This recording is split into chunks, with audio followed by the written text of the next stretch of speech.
Hello, good morning, and welcome to Beldania. It's bloody early, and we're all tired, but we're here. Also, Bruno's lost his face. Let me fix Oh that. no, Sorry. that's terrible. Let me just face. Welcome back, Bruno. There we go. So welcome along. Today I have playing with me Rico. Hi, Rico, playing for the brand, the Dragonborn Paladin. I'm too tired to get what to say after that. I don't know where you put your microphone, but it's nowhere near your face. There it is. Hey, sorry. Today I have Rico. Hey, I'm Rico, playing Torin Goldenbrand, the Dragonborn Paladin. Fantastic. I have Joe. Yeah, that's me, and I play Hennick, a halfling farmer and bard. I have Jamel. Hey guys, I'm playing Kiava of Duskmane Pride, Neonin Wizard, and the sleepiest cat on the block. And I doubt it. I have Bruno. Hi, I'm Bruno. I'm playing Natasha Ayalette, a life cleric who definitely needs a haircut. And when we left off, we were in Scout Post 1. Wait, did you even mention Joshua? James. Did I not? Sorry. Done. I have Josh. I'm sure I started with Josh, didn't I? No. Oh, sorry. Josh, go ahead. The fucking nerve I know, over right? you. Hello. I'm Josh, and I will be playing Sebastian Belmont, who some people have seemingly forgotten about, who is a abjuration wizard, once human turned house cat, and a very important part of this party. Thank you. Well, we can talk about house cat rights later. But for now, we resume with you having reached Scout Post 1, which is within the mountains, as you passed... excuse me. As you pass the outside of Eladar, Dwarven Citadel, and made your way through the mountains to the first outpost. You have been led somewhat, or guided somewhat, by Fendus. Fendus is an elf and a ranger. And after you stayed in Scout Post 1, which is Fendus's attendant hut, so it was only him there, he greets you and joins you and brings you in. You all had a sort of meal, and the following day, you are to set out for Scout Hut 2. But where we left off was looking out over approximately 5,000 or 6,000 orcs, far down below the mountains, who appeared to be preparing for war somewhat. There have been some raids into the mountains. For the most part, they had stayed down there doing some sort of preparation. Were we seeing this at the night time with like their torches lit up and doing? You saw it at the nighttime night gathering? time, but this is me refreshing it in the following morning when you are Yeah. looking down and see these orcs down there. Yeah, you for the most part, things are quite relaxed and quite easygoing. However, Sebastian, as you're rooting round the little hut, roll a D100, please.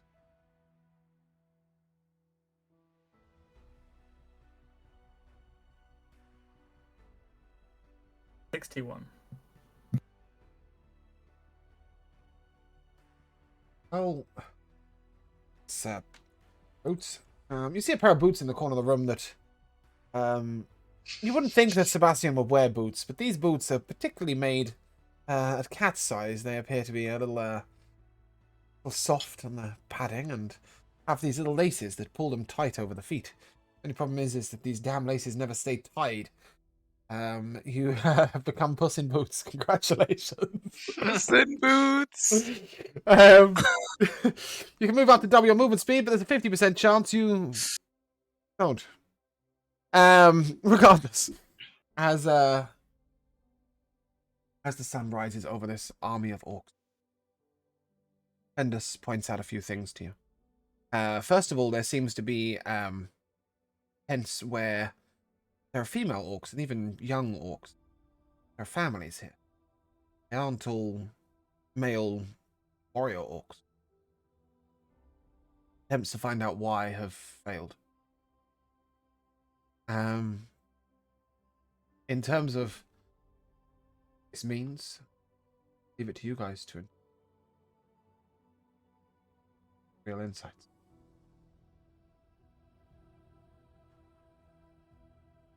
as we set out for that morning. What are you doing? How are they feeling? Sorry, just real quick. You said that level 5 was the level we can start fucking around with spells? Access to level 2 spells.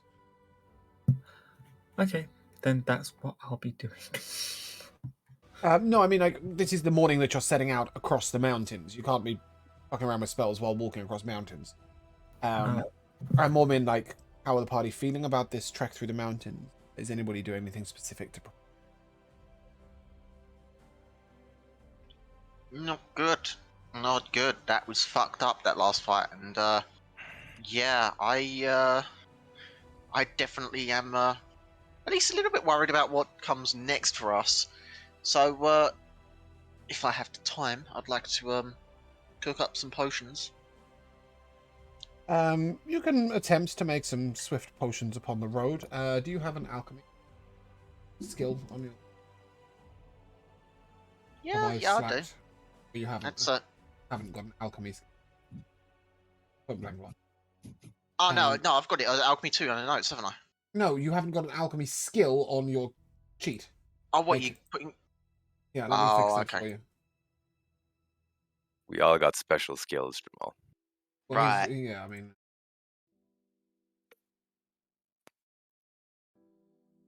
Yeah, so you should now have an alchemy skill on your...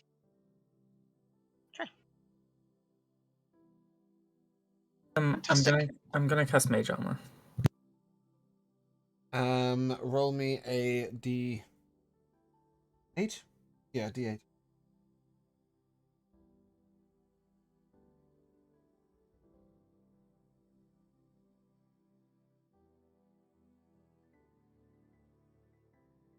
A 7? 7. Nice. Today your mage armor will last 13 hours. Jamal, am I getting this alchemy check? Yeah, I'm just, So this is if I have the time to properly utilize my magecraft for a 10-minute Today ritual. you do not. Is it 10 minute? I thought it was an hour. Yeah, magecraft is a 10-minute ritual, concentration for up to an hour. Right. Okay. Yeah. No. I'm gonna say that you probably don't have time to set out all properly to get it as well as possible. Give me a straight check. Okay, straight check. Gotcha. And I'm assuming you're only attempting to make healing potions. Yeah, that's a 20. Is that a +6? Because that's the int, isn't it? The way you set it up, it's alchemy with an int Yeah, thing. but I haven't given you any proficiency in it. Oh, it says proficient. You've given me proficiency. I haven't on my sheet. Oh, it says proficient on mine. Right, Well, well, the one was a anyway, 14, but... Okay. Unproficient. Okay. And okay. Well, regardless, as you did have the ingredients, right? Yes. Yeah. So you'll attempt I to hope mix so. up. You'll attempt to mix up 3. That's the first roll. Give me 2 more. Oh, we're making 3 lots of potions? Oh, okay. Yeah, sure. I think you can probably manage that in this time. given An your- 8 Yep. base roll on the next. I can see it. I can see your rolls now. That's fine. They're coming through at a +6, so you'll have to refresh afterwards. Yeah. 18, a 12, and a 10. And an 8, sorry. So the first one is a potion of healing. The second one is a potion of healing lesser. I'm afraid the third one is an adventurer's potion. Right, so how many adventurous potions got made in that one?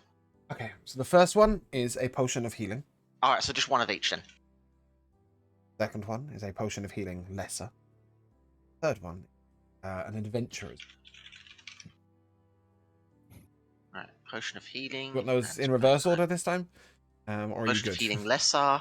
Backpack. Good. Okay. Right. Great. Right. Let's move on. Hennick, Torrin, are we doing anything specific to prepare for the journey through the mountains? Go ahead, Joe. Well, just sort of musing about the dangers up here and then like the much more horrible danger we're seeing down below. I will try to take 10 minutes in the morning and shore up everyone's resolve here with the importance of the situation with a very brief bit of verse, if I might. Please. Powder comes down deep enough to drown, but it comes from 2 sides like the jaws of a vice. Once from the skies, then again when it slides, in the mountains where the snow falls twice. Tattooed shoulders bared, trading produce and wares, barbarians dressed like it's paradise. Be sure to buy furs from those entrepreneurs in the mountains where the snow falls twice. Your plans may unravel when you try to travel, or trails that are hemmed in with ice, so send your donkey back on a safer track in the mountains where the snow falls twice. Just when you think you've come to the brink, you've only begun to sacrifice, for some foes are concealed, but greater threats revealed in the mountains where the snow falls twice. And I would like to consider that inspiring leader. Give everyone 7 temp HP.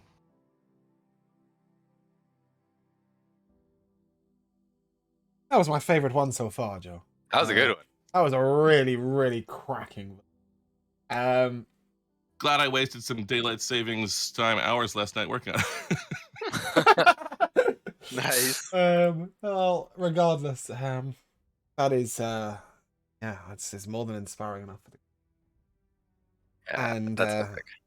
you are able to, everybody a little bit of. Torin, are you doing anything to prep old icy So- trek? I think that Torin would have probably been up quite early, probably musing on the days past and the intense battles that they had fought, and I imagined him doing some sort of like calisthenics in the morning. But then upon hearing Hennick's sort of verses, he would have stopped and sort of like stood valiantly and bravely into the wind and sort of just like looked out into the horizon of the orcs and felt extremely inspired. Fender sort of turns to Natalia. Morning's beginning. Difficult trek yesterday. How are you feeling? Still quite shaken, Fendus. It was very rough indeed. Today we should see something. Morning. Time to get up. Today we should see something magnificent. Perhaps it'll show you a kinder side of these harsh mountains. Well, I'll see it when I believe it. What Talking to you, Kiavo but said. You can respond. If you must, Kiavo. He's having a little chat with Natasha. Fair enough. Sorry. And he turns to her and you follow a god, Natasha. Well, yes, I follow Mathandria, or as known by the humans, Lathander. Elvish name. Yes. Rightly god.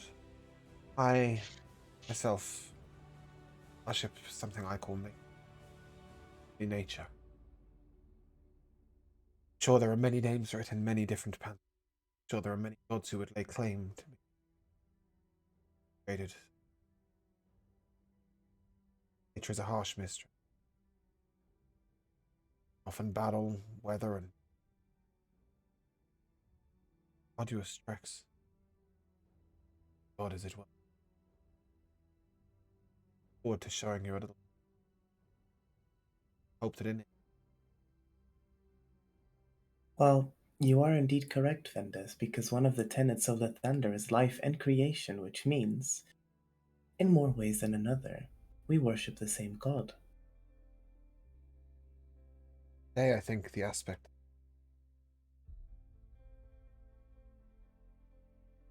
Surprisingly as well, the Thunder's tenets also base themselves on light. At this point, Oh, wait. Just sorry, a go on. second. Fendus, have you considered worshipping the Thunder at full time? Made my devotions many centuries ago. Spiritual belief. I make a nod to various gods, and being one of them. But no single god sway over me more. My life is right in the moment. Sometimes I don't want to assign it to some higher being.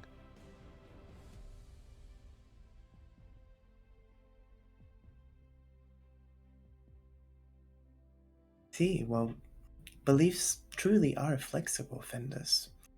But I also believe that one day when judgment comes, we'll all be faced with the choice of believing or not, and perhaps that day is coming sooner than later. And I will gesture my head towards the orcs the direction that the orcs were at. He nods and over them gravely. But a question of believing. Definitely believe. Sometimes you can only have a certain amount of faith. Mine is within my own skills for now, regardless. Better side out soon. Yeah, Arduous. I won't try to convert you. Let's get going then. He will not be swayed. Many centuries has he had considered this. Regardless, as he takes you all along what is a thin, narrow mountain pass, you begin to go higher and higher up. And at all times, you're sheltered by a second sort of ridge line that's a little higher on the right.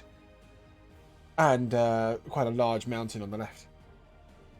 And this, for the most part, blocks out the harshness of the sun upon the snow. But as the group come to a certain point, you see the ridgeline begins to drop quite sharply on the right-hand side. Each of you happens almost as if in slow. You get to a certain point and the sun begins to round this ridge. And what you see is this descending slope to your right. It is, it's a glacier. It descends quite slowly. But within this glacier appear to be rocks and gemstones of various colours. As the sun comes around the ridgeline and hits the glacier, what you see is a rainbow array, multiple colours, not only on the mountainside, but reflected upwards. Meaning that all of you feel like you are walking through a rainbow. As each of you stop and go on. Is there anything magical about these stones? Bear with me. As each of you stop, look down over this glacier that goes on for miles and miles. You see, it looks as if various different dragons, colours, been buried under the ice, are frozen in various different light cascades out of them. They aren't dragons, Fendus tells you, but some of the rock formations in the time when the ice melts during the summer have been shaped by artisan craftsmen. Create this illusionary effect. But for him, the primary wondrous effect is winter, like now, where you see these lights echo over each other, over your faces. So it's like walking through a rainbow or a shower of colour. And as each of you stand there on this mountainside, look down, what is just beauty. Can't help but notice, far in the distance, at the bottom of these peaks, some of the largest war machines I've ever seen. The swarms of orcs surrounding siege engines that stand too tall for them to use. Tall for anyone of.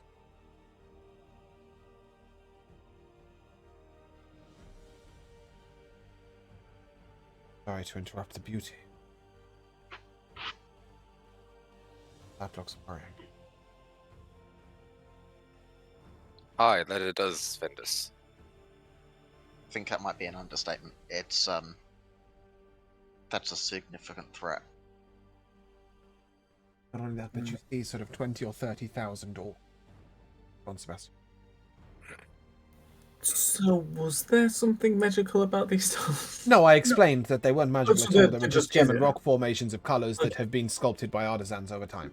Right, so they're... Okay. No, there is nothing magical. It is surely geography. But he finds it a place of majesty, and as he said to Natasha, find his god. However, siege engines have taken his. Fendis, we were going to have trouble enough even bringing our little cart through the mountains. Is there a place or a way where they're going to be able to bring machines like that through to threaten us? Fortunately, you wish to travel from one end of the mountain ridges to the other. Excuse me. You wish to travel from one end of the mountain range to the other. That is an up and down journey. Peaks and perilous trails. But to travel straight through the mountains, there are places where these paths could be found. Too many passes to keep absolute control of, I guess, then. Well, they will have to pass through a narrow pass.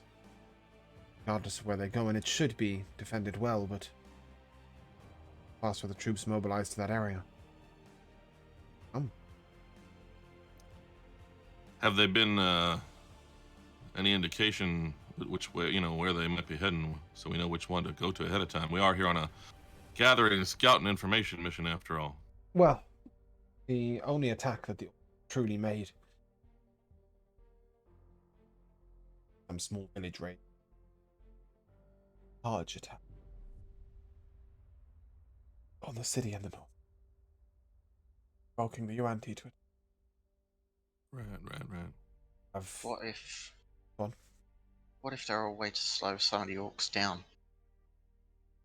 This place is prone to avalanches, as we know, yes? Yeah, as you look down, you do realize that the plains of the orcs are well out of the way of the mountain. Haven't they You're got to come looking- through the mountains as well? Or Yes, are they just yeah. going Once around? once they're going through the mountains, there are lots and lots of ways to slow them down. But the question begs: do you even know what you're trying to slow down? As these siege engines are far too large for any orc to Yeah, push. so I was gonna say Torin would probably Sure. ask Fendis, Fendis, what manner of orc could operate these None. these machinery? There are many theories amongst the scouts that have seen. Some think they might be working with some kind of giant kin. Might work. Magic, Fendis. The orcs aren't renowned for their magics, but gather in large enough groups, the shamans are able to call.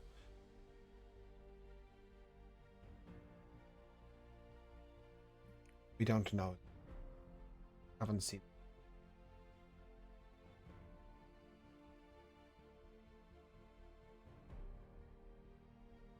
That is troubling. Just to give you guys a perspective, if you imagine an orc is 6 or 7 foot tall, a siege tower that you can see down there is approximately 250 foot. Like, these are not, like, they're too large for the orcs to push because they're a bit big and bulky. Like, there are catapults that look like they're capable of throwing cities. Well, perhaps not cities, but they are, huge. Like leveling cities. Leveling cities is what I was looking for, yeah, raising cities. They are huge beyond any practical use. If you had to imagine who might use these siege engines, you would guess at them being between 50 and 60 foot in height. They are truly too large for life. And they look incapable of moving. Even the one catapult you look down on is so heavy that it's leaving ruts in the ground. Well, none of you are war experts. The Mama Yeti that we fought was like 20, 30 feet. Yeah, and 28 feet, and she would probably be able to sit in that catapult and get thrown. So yes, it was they are way too large. As none of you have really got much experience with, I think it's fair to say that none of you would have any particular insight here. However, as you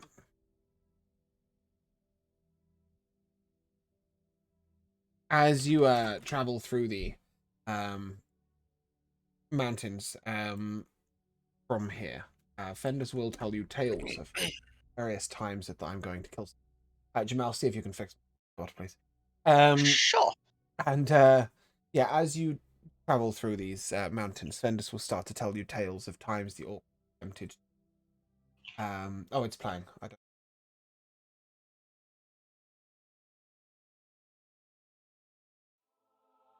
Yes, I meant to do that. Cheers. Yeah, as you begin to travel through, sorry, I'm going to start that sentence one more time.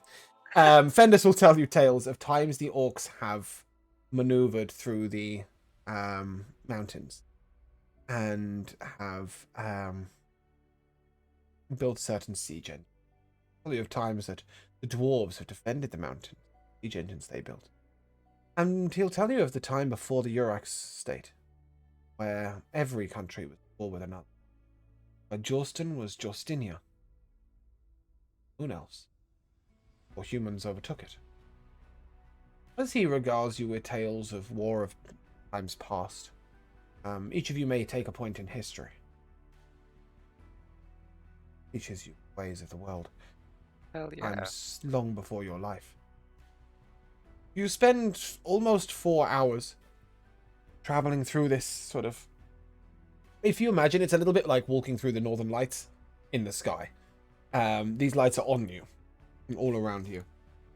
And although you are moving up and down these sort of snow-covered slopes, with bits of rock and scree, it's not too arduous a journey. For the most part, I think the hardest thing up here is the thinness of the air. Cold. Can I take a con check? From Hennick. From Kiavo. Those of you who are insulated from the cold by your own fur. Avoid this check. 16. Net 2020, you get 2. Nice. Nat 20 as well. Alright, apparently we're really, really good at cold weather, guys. We're Or really good at cold weather. Torin made up some fur coats for the boys, you know? And Natasha. Lots of them. For those of you who got a nat 20, Hennick and Kialo, go ahead and take a point in survival. As you are accustomed to these winter weathers nowadays. Wait, why did Kiavo roll? You told me to roll. Yeah, Oh. yes, Gabo. I kind of meant Torin, but never mind. That's I mean, fine. we Kiavo- are wearing winter's traveling clothes. Yeah. You weren't going to be exhausted by the cold, but you perhaps might have had some issues. But no, you are flying through the mountain. A little bit later in the day, Fendus stops to show Torin a particular bird in the sky. Torin, you have never seen a being the likes of this. It is 50 or 60 foot in wingspan. Huge, and he tells you that these are the mountain rocks. Mighty beasts. They very rarely attack any humanoids or anyone really. Their prey are far That's larger. good to know. Their prey are far larger than you. He tells you of the woolly tusked mammoths that make their way through the lower mountains. Tells you perhaps you might see one later tomorrow. And the rocks are the primary hunters. You know, there is nothing for which they are prey. Not even a dragon would attack a rock unless it was desperate. They're fast as well. But he says to you that the most beautiful sight that he's seen is the sight of a rock. Most majestic sight is the sight of a rock taking out a woolly tusked mammoth. Truly a mighty hunt. And then he shows you that sometimes in the mountains you have to make do with smaller beasts. He shows you how to hunt a small flying red squirrel. Which you will have 2 of on his little kebab sticks each. As he manages to. He shows you some of the ones he's dried and got on stick. Yeah, at some point in the day you'll manage to have your chance at hunting one. It's a little bit of a difficult knack, and eventually he... But as evening begins to arrive, the sun setting over this glacier brings something different. Although you're no longer in this sort of sun trap where the glacier was giving various colours, the sunset revives it in that the ice is blue, but the colours of the sun are deep red and purple and orange. And as you see the stars start to come out at night, it feels like there's a vastness. So small, large open. Fendus turns back to Nat. This is my goal. Points to the area around him.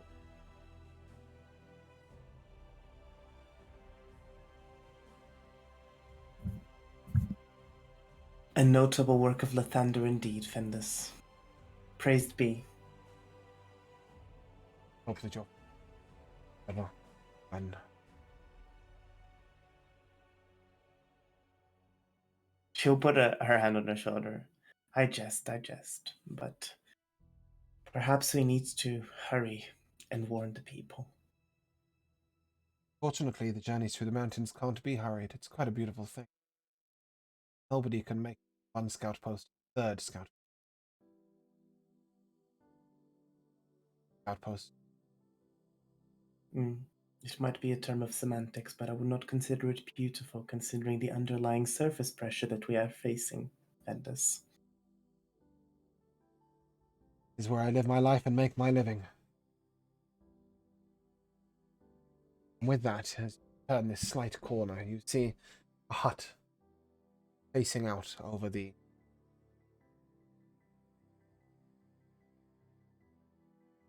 most excitingly to Hennick more than anything else, I think. See the puff of smoke coming out the chimney. Oh, a fire is lit. Arrive, a young elf female. She tells you she's Cariella. Welcome on in. She's got oat cakes cooking, honey cakes, fire, some good meat. Nods towards and a bottle of wine. Pulls out a big bottle of deep red. One of the local local grapes, I should say. But it's good wine, and this is one of the best meals you'll ever have on top of a mountain. This Cariella is a good cook. Begins to tell you of the movements of the orc troops over the last few days. Because there have been forays into the mountains. By small groups, 100 or 200 at a time. He actually lost track of a couple. For the most part, she was able to follow them, and they appeared to be scouting themselves. They get to a certain point in the mountains. Left some strange marks on some rocks he dutifully got rid of. Turned back to their... You recall these strange markings? Yes. He draws them out for you. They appear to just be shapes. Triangle, a circle, a square, a diamond, an octagon. He tells you that they seem to be placed randomly. They on passes or opening. Marking ski slope difficulty, obviously. Regardless, clueless. He does say that even if the whole orc force that she's seen was to make their way across the mountain simultaneously, I think they'd...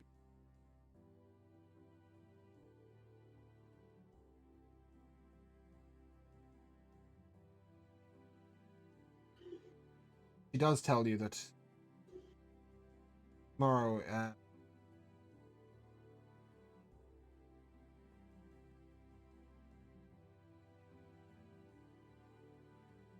with that, you may rest with Cariella.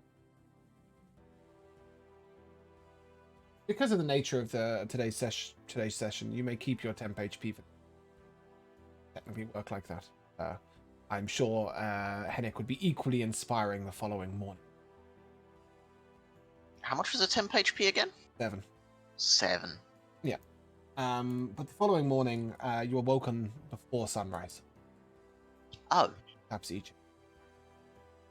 Dark out in our journey. Second to the third outpost, the hardest of all.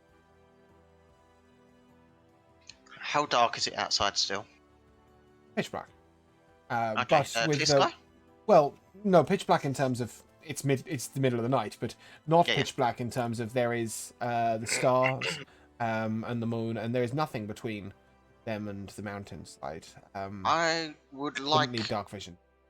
Yeah, considering it's a arduous journey, I'd like to gaze upon the stars briefly, see if I can identify any of the constellations that are Well- known within the Leonian pantheons. Oh goodness me, you'd be able to hundreds of them. You know, not only are you a learned scholar, but Odin brought the way Earth. But a few shine brighter here than they would normally. Andromeda stands across the central sky. The arranger of stars herself, she herself prominently.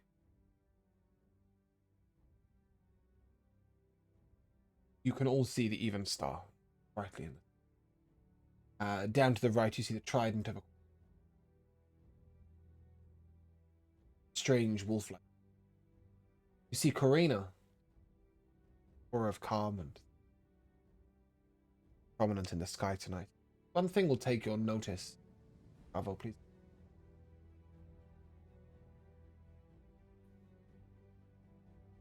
$11. You see that Fornax glows brightly, but also has red forefront. Fornax is the hammer that Indus wielded in the forging of the worlds, the god of metalworking. But he's also the god of unwavering willpower and determination. When his hammer shines bright, it means that world-changing events are in play. Or so say the Leonins. They may be right, though. Considering what we've seen, there may be truth to the portents. Concerning. Rather concerning. That it is. But the rest in the sky are comforting, at least. So. You can take strength from pray for diplomacy. Up to these. However, Fendus will quickly chivvy you all along, and he hands each of you a. You don't have to add these, Jim. A grappling hook, a silk rope, and 3 pitons. Tells you that today you will need these. And after a couple of hours, the sun rises, and you see why. Because you need to make a large descent. And as you descend, there is piles upon piles of scree, small rocks, shards, all sorts of debris that would go with you. You notice that prime ground for slip and a very long fall. However, Hennick, something takes your eye. An investigation check.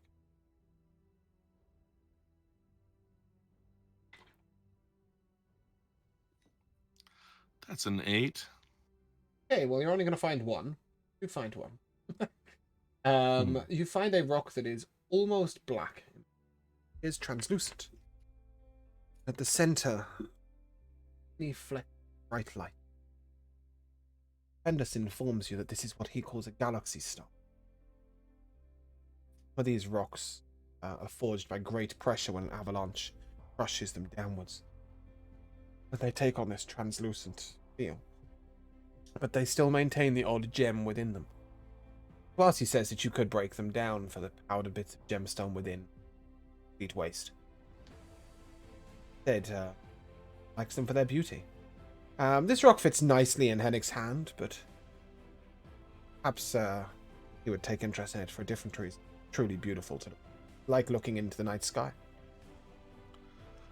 Yeah, I was already thinking about looking at just some of the random rocks to grab something of a suitable size just for sort of fiddling and practicing with, since it's something I'm not very good at yet. Yeah, there are plenty of rocks around you can easily pick up for that are worth practicing. And they're all interesting in their own right up here. They don't see the standard trickle of water. Instead, they see the large changes of the melts and then the refreezes. So these rocks are sculpted in ways. You tend to see larger, broader changes to the rocks. They tend to be of a darker color, and but as you hold this stone and you look, see these sort of flecks. You notice that there's other areas of this tundra that sort of the scree slope that at first none of you had noticed. On the other side stands a cliff face, and this cliff face is all made of that rock that you're holding. It is black and almost translucent, colors glistening all inside it. Sun almost too bright to look at. It's like a dragon's hoard of treasure. What you'll be descending towards. At this point, I will need from each of you an athletics or acrobatics check, whichever you prefer. And there will be 5 or 6 of these. Don't worry. The first thing that Fendus will do is to teach you to place your pitons deeply within the snow and let your rope out gently and a grappling hook ahead of you. basis. So he will make sure that you're secured. But nevertheless, we'll start with Natasha, athletics or acrobatics. I'm gonna give guidance to myself because she's not the strongest person. I got a 19 with athletics. Nice. Yeah, so as you are descending down the scree, Natasha, I think, it takes a little bit more of a stubborn approach. Instead of trying to be amazingly graceful and dexterous and walking, across the top of the iron. Or, as Torin perhaps might, just setting yourself against it strength for strength. Natasha just sort of walks determinedly down it, that sort of almost, not quite fearless, but trusting in what she's been told by Fendus. Could maybe use the word fearless, James. Yeah, she's a little fearless, but it's more a case of she's fearless for a reason, right? She understands. She's growing a gut now. Yeah, These last few episodes, getting feisty. She also understands that it's unlikely that Fendus would tell her that it'll be okay if it's not going to be okay. She's trusting. Trusting, yes. Yeah. Torin, your check. So before Torin does anything, he'll sort of give her a little stretch and pray to Bahamut up in the sky, and I will evoke my channel divinity, and that'll be a 15. Okay. Yeah, this is tough. This is really tough. As you begin to walk down the scree, and it moves with you, and that is rather disconcerting for Torin, who's quite sure-footed and quite heavy-footed. A few times you do slip, but you do manage to make it to the bottom. When you make it to the bottom, you go to sort of reach out your arm, and you realize that you've actually hurt your arm quite badly falling. Although this won't take any physical damage in terms of hit points, it's going to give you disadvantage on attacks rolls for the rest of the day, as this is quite a bad strain. Hennick. So acrobatics 14. Yeah, likewise. This is damn difficult. As you go to move down the scree, a fair bit moves with you. And unfortunately, don't manage to hold on to everything that you were carrying as you traveled down the hill. And unfortunately, you drop something out of your backpack. Lose a gold piece. I'm Kiava. gonna Sorry, go on, Hennick. I'm just gonna quick sort of. This is a much more resentful tone than you've probably heard Hennick have very much tossed in Fendus's direction, and just sort of. Yeah, it's well and all to be appreciating the land you live on. I certainly agree with that, but it must be pretty damn easy to learn these sort of things when you've been here nearly as long as these rocks. He sort of looks back at you, and it's not the easiest of climbs. It'll be worth it in the end, I promise you. Kiavo, your check. Yeah, that was an acrobatics roll and it was a fucking 6. Oh dear. I'm dead. I'm afraid that is a critical failure. No, you are not dead. However, you will sustain quite a bad strain to your back. Your movement speed will be halved. 3 days. Right, so is that going down to 15? Yep, and it will take you an action to get up from prone. Fucking shit. Torin would like to help Kiabo up, obviously. No. Sebastian, your acrobatics check. Got an 18. That is the exact mark for passing as you scrape through. But yeah, Sebastian, you sort of, as you guys look to the side, whereas everybody else had sort of done this in a somewhat sensible manner, Sebastian is turned sideways and is just sliding down the scree with the scree. He looks like he's almost surfing down the mountainside. Make of that what you... Could I please cast Lesser Restoration on Kiavo upon seeing the condition that he's in? I wonder.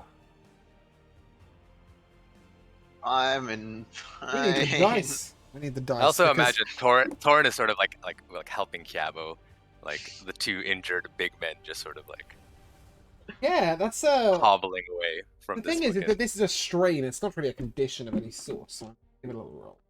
Well, I see a problem. Well, that's a good way to start the day, isn't it? Yeah, Kiabo, your condition will last a day. As I This is rolled a a nat problem, 20. guys. Why is it a problem? Alright, so movement speed of 20 instead of 15 for one day. Well, that's good, but it's still What? a problem because you said it was a long trek to get to. 20 instead of 15? What is this sentence? You said 20, right? Said your movement Half. will be halved. Oh, I thought you said it was going up to 20 instead of 15. Your No, movement it speed was is only going to last. 35. Your movement speed is 35. I'm very confused about. I've never said anything about 20 No, or you 15. said something about 20. Nope. Oh, he I rolled a rolled, nat- I he rolled a rolled natural nat 20. Oh. Yeah. Your condition will last a day. So it will Right, take an okay. action to get up from prone, and you will have half movement speed. If you have Yep. 35 movement speed, you may, Well, as we that's- do with everything, round down. Yeah, that's still a problem, guys. Oh well. it'll be Yeah. fine. Don't I we know. have a scout post to get to, and it's the longest away one, yeah? Bendis was prepared for this. Don't worry. Well, Kiavo, you stay back and let me take the punches. It's not the Not punch to I'm worry, worried about, it's Cavo. about getting there before it gets snap frozen. Well, Fender says he was prepared for this, and that the next part of the journey is slow and steady. It's not about speed. It's about, well, Oh, and he good. points at the steep rise in front of him. Bottom. It's time to climb back up. Before side. we climb, could I snap Thorin's arm in place? No, I don't think so. With this, I think it's just simply a strain. It's going to be annoying, but it's going to last a day. He's going to need good sleep, basically. And that'll do. Thank you, Natasha, but it's just a muscle strain. I'm sure that I'll be able to sleep it I'm off. sorry, Thorin. I am a useless and failed cleric. No. You've saved my neck more than I care to admit. Not only I am ashamed of myself, my parents would be too. You all will heal. Nothing's gonna bring back that fifth of the party's money I dropped off the side of the cliff back there. Oh, I'm so glad. However, as you begin to make your way up the other side, he will give you each these tiny little sticks.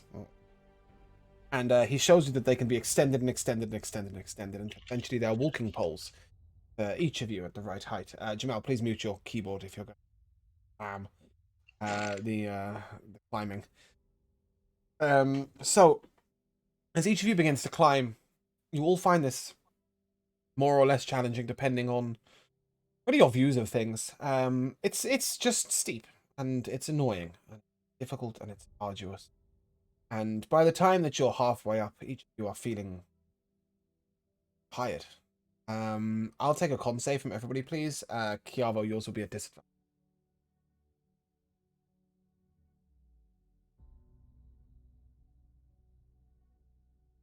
I might be dead, guys. 20. You won't be dead. Sebastian, your con save? I got an 18. Okay. Sebastian, Hennick, and Torin, you're fine. Natasha and Kiavo, you will take 1 point of exhaustion. As this is really not an easy. And what's even more annoying is that as you look at Fenders, he doesn't appear to be. His feet don't sink into the snow at all. He's just sort of gracefully walking up it like it's Fucking hill. elves. Yeah, bastard. And it becomes difficult. At one moment, he sort of pulls you all to the side where there's a bit of a plateau for a moment where there was a deep rock behind. And he gives you all some lunch. I'll get a fire going out here. It's going to be cold food. Snows are harsh against you. And what's worse? Crap. He told you all about this. It'll be worth it. Bloody well not worth it right now. You can't even see anything. You just see lots of snow and snow over there and a bit of snow over there. And that horrible scree path that you just came from. And then, just to bugger it all up, it starts snowing. As you begin to feel old and tired, and some of you are wondering why you ever left Sandringham. I need a second round of concept. No, but this will not. What am I rolling again? Con save. Con save. I'm I'm gonna use the DM inspiration you gave us because I've got a crit 1. Yeah, that might be a good idea. Relief. For those Yeah, I'm gonna have to do the same. I got a 10, but I'm gonna use 1 point of my lucky to reroll. Torin rolled another dirty 20. Natasha, you reroll at advantage, yeah. Oh. I got 14. Mine's an 11. Oh, good. Oh no. What is the highest of your 3 rolls, Henrik? 8. An 8. Oh, good. No. And Natasha at 11, is that correct?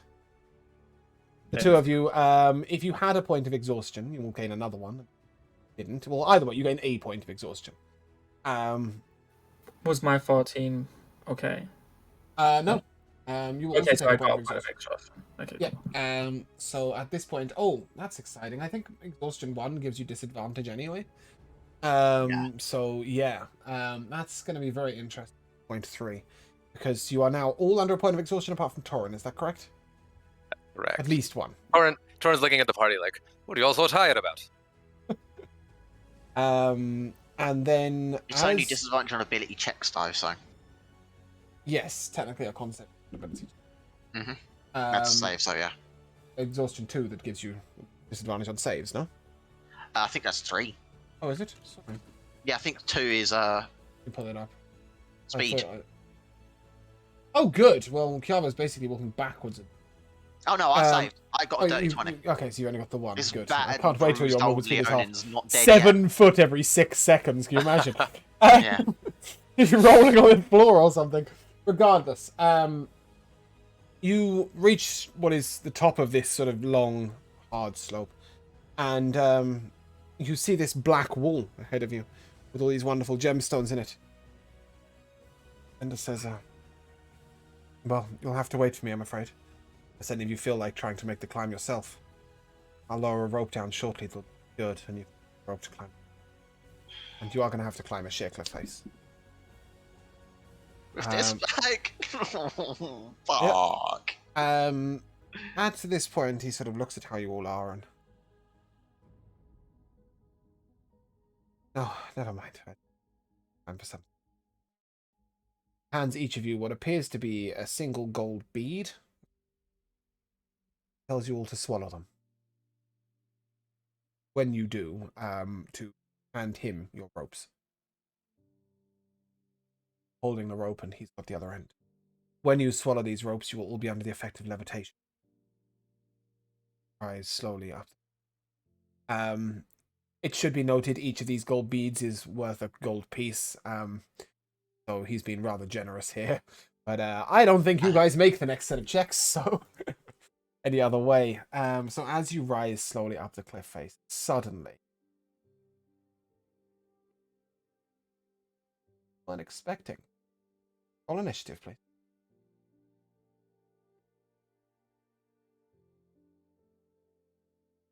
We're rolling initiative as we're floating. Nope, you're rolling initiative when you reach the top. And that, I believe, counts as an ability check and is therefore at disadvantage with exhaustion. Yes, yes, it is. Fantastic. That's... Wait, initiative is with disadvantage?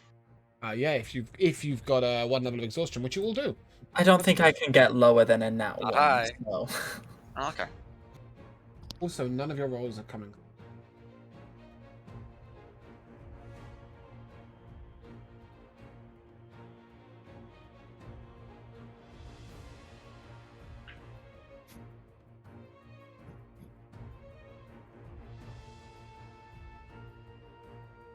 Okay. Ah, bugger. Sorry. That looks familiar. Yeah, there we go. Yeah, I know, right? Just forgotten to. Don't worry, there's no huge boss here either. There is some enemies, but I had forgotten to prep this fight.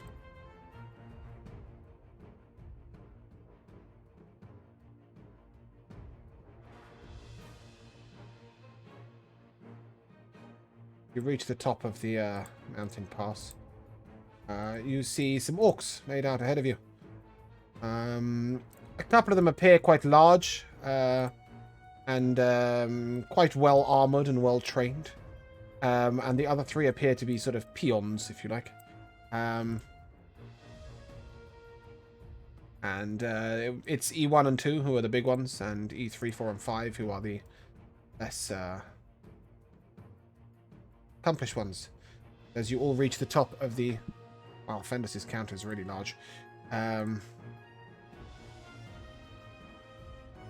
may have made all big, my bad. Yeah, as you all reach the top, you are hosted.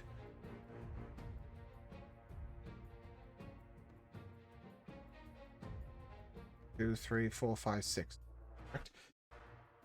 Right. Cool. Kiavo, you got what for initiative? 10? A 10, yeah. I don't know what I've done, but... Oh, I've zoomed out. Henrik, a 17? Correct. Natasha, a 7? Yep. Corin, a 23 with disadvantage? I'm not Oh, exhausted. you're not exhausted, are you? No. Sebastian? Nat 1? It was actually Oh, well, +3, so it's a 4. And Fendus?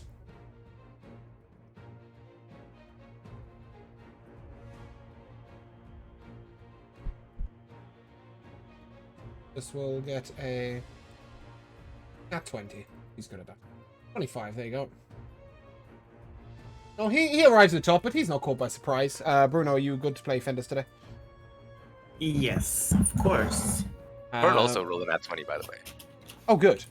So both Fendus and Torin will have advantage on their first action. Although, Torin, don't forget that you are already rolling a disadvantage. So, for Yes, attacks. we'll just cancel it out. Yes. The first attack. Fendus is up. Okay, he's rolling with advantage, right? Yeah.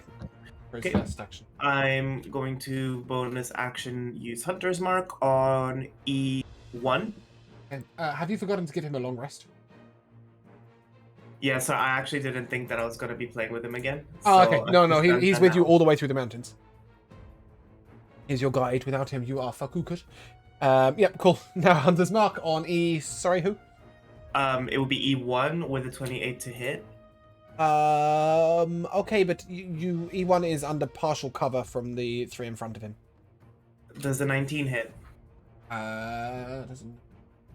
No, you're not at disadvantage. Partial cover's giving armor class. Okay, then. So does the and- 28 hit? Yes, a 28 hits. Okay, so that's 12 damage plus 4 from Hunter's Mark. Uh-huh. And then I'm going to attack again. Yep. So just a really quick recap in my world. Quarter cover is 2 armor class, half cover is 4 armor class, 3/4 cover is 6 armor class, and full cover is 10 armor class. That's how I run it in my world. I don't run it disadvantage advantage. No worries. Does a 14 No. hit E1? Okay. That is going to be Fendus's turn before he moves behind Kiavo. You cannot go backwards. Backwards Okay. is the cliff. Yeah. We'll just be floating back down. Do you see the tree to the right of Fendus? Yep. I'll go there. Yep, fantastic. In fact, he can probably pop behind there. So, great. Torin, you're up. Torin will make a beeline for E3, Uh-huh. and he will draw his sword and slash at this. No, he won't. He will swing and miss. Yeah, unfortunately, as you swing at E3, the orc to the side, E4, puts his blade out. Oh, I just disappeared. That was really cool. Yeah. He puts his blade out to the side and blocks in front of you. And E4, as he puts his blade out in front of you, will then... he's blocked with the flat of his axe. He will then... Let me make sure.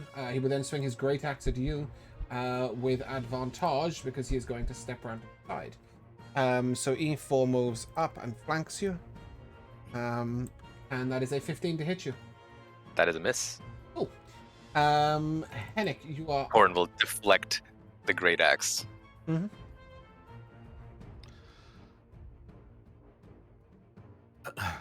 Carry on. All right, let's see here.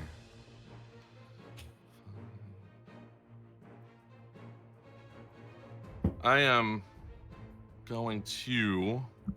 I'm gonna first call out to Torin. Let me get you out of the way. I don't have time for this shit. And I'm gonna try to pull him backwards toward me. Mhm. And if he allows me, it goes off without a hitch. Yep. And Torin, you okay with then- that? I think Torin would like to try to stay into the fray. In his mind, he's trying to prevent It's fine. the party from being charged, basically. So I'll. What do I roll to resist it?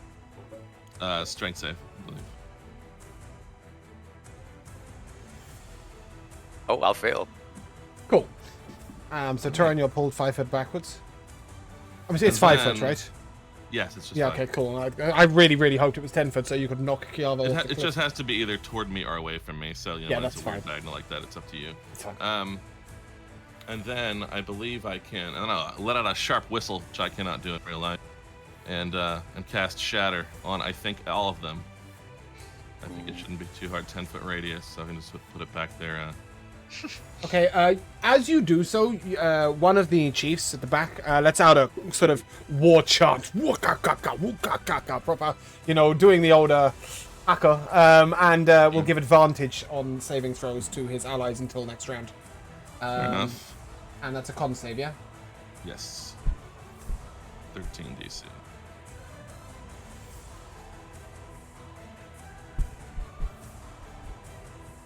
Saves. That's a fail on E5.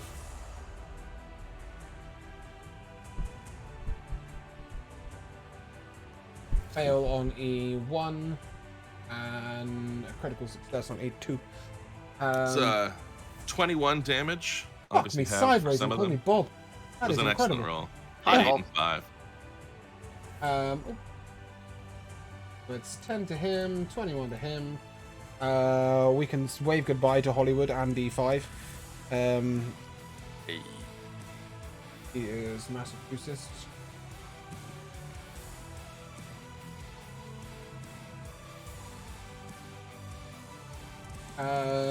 E3 and 4 look okay. E1 and 2 look pretty much like you didn't do anything. Interesting.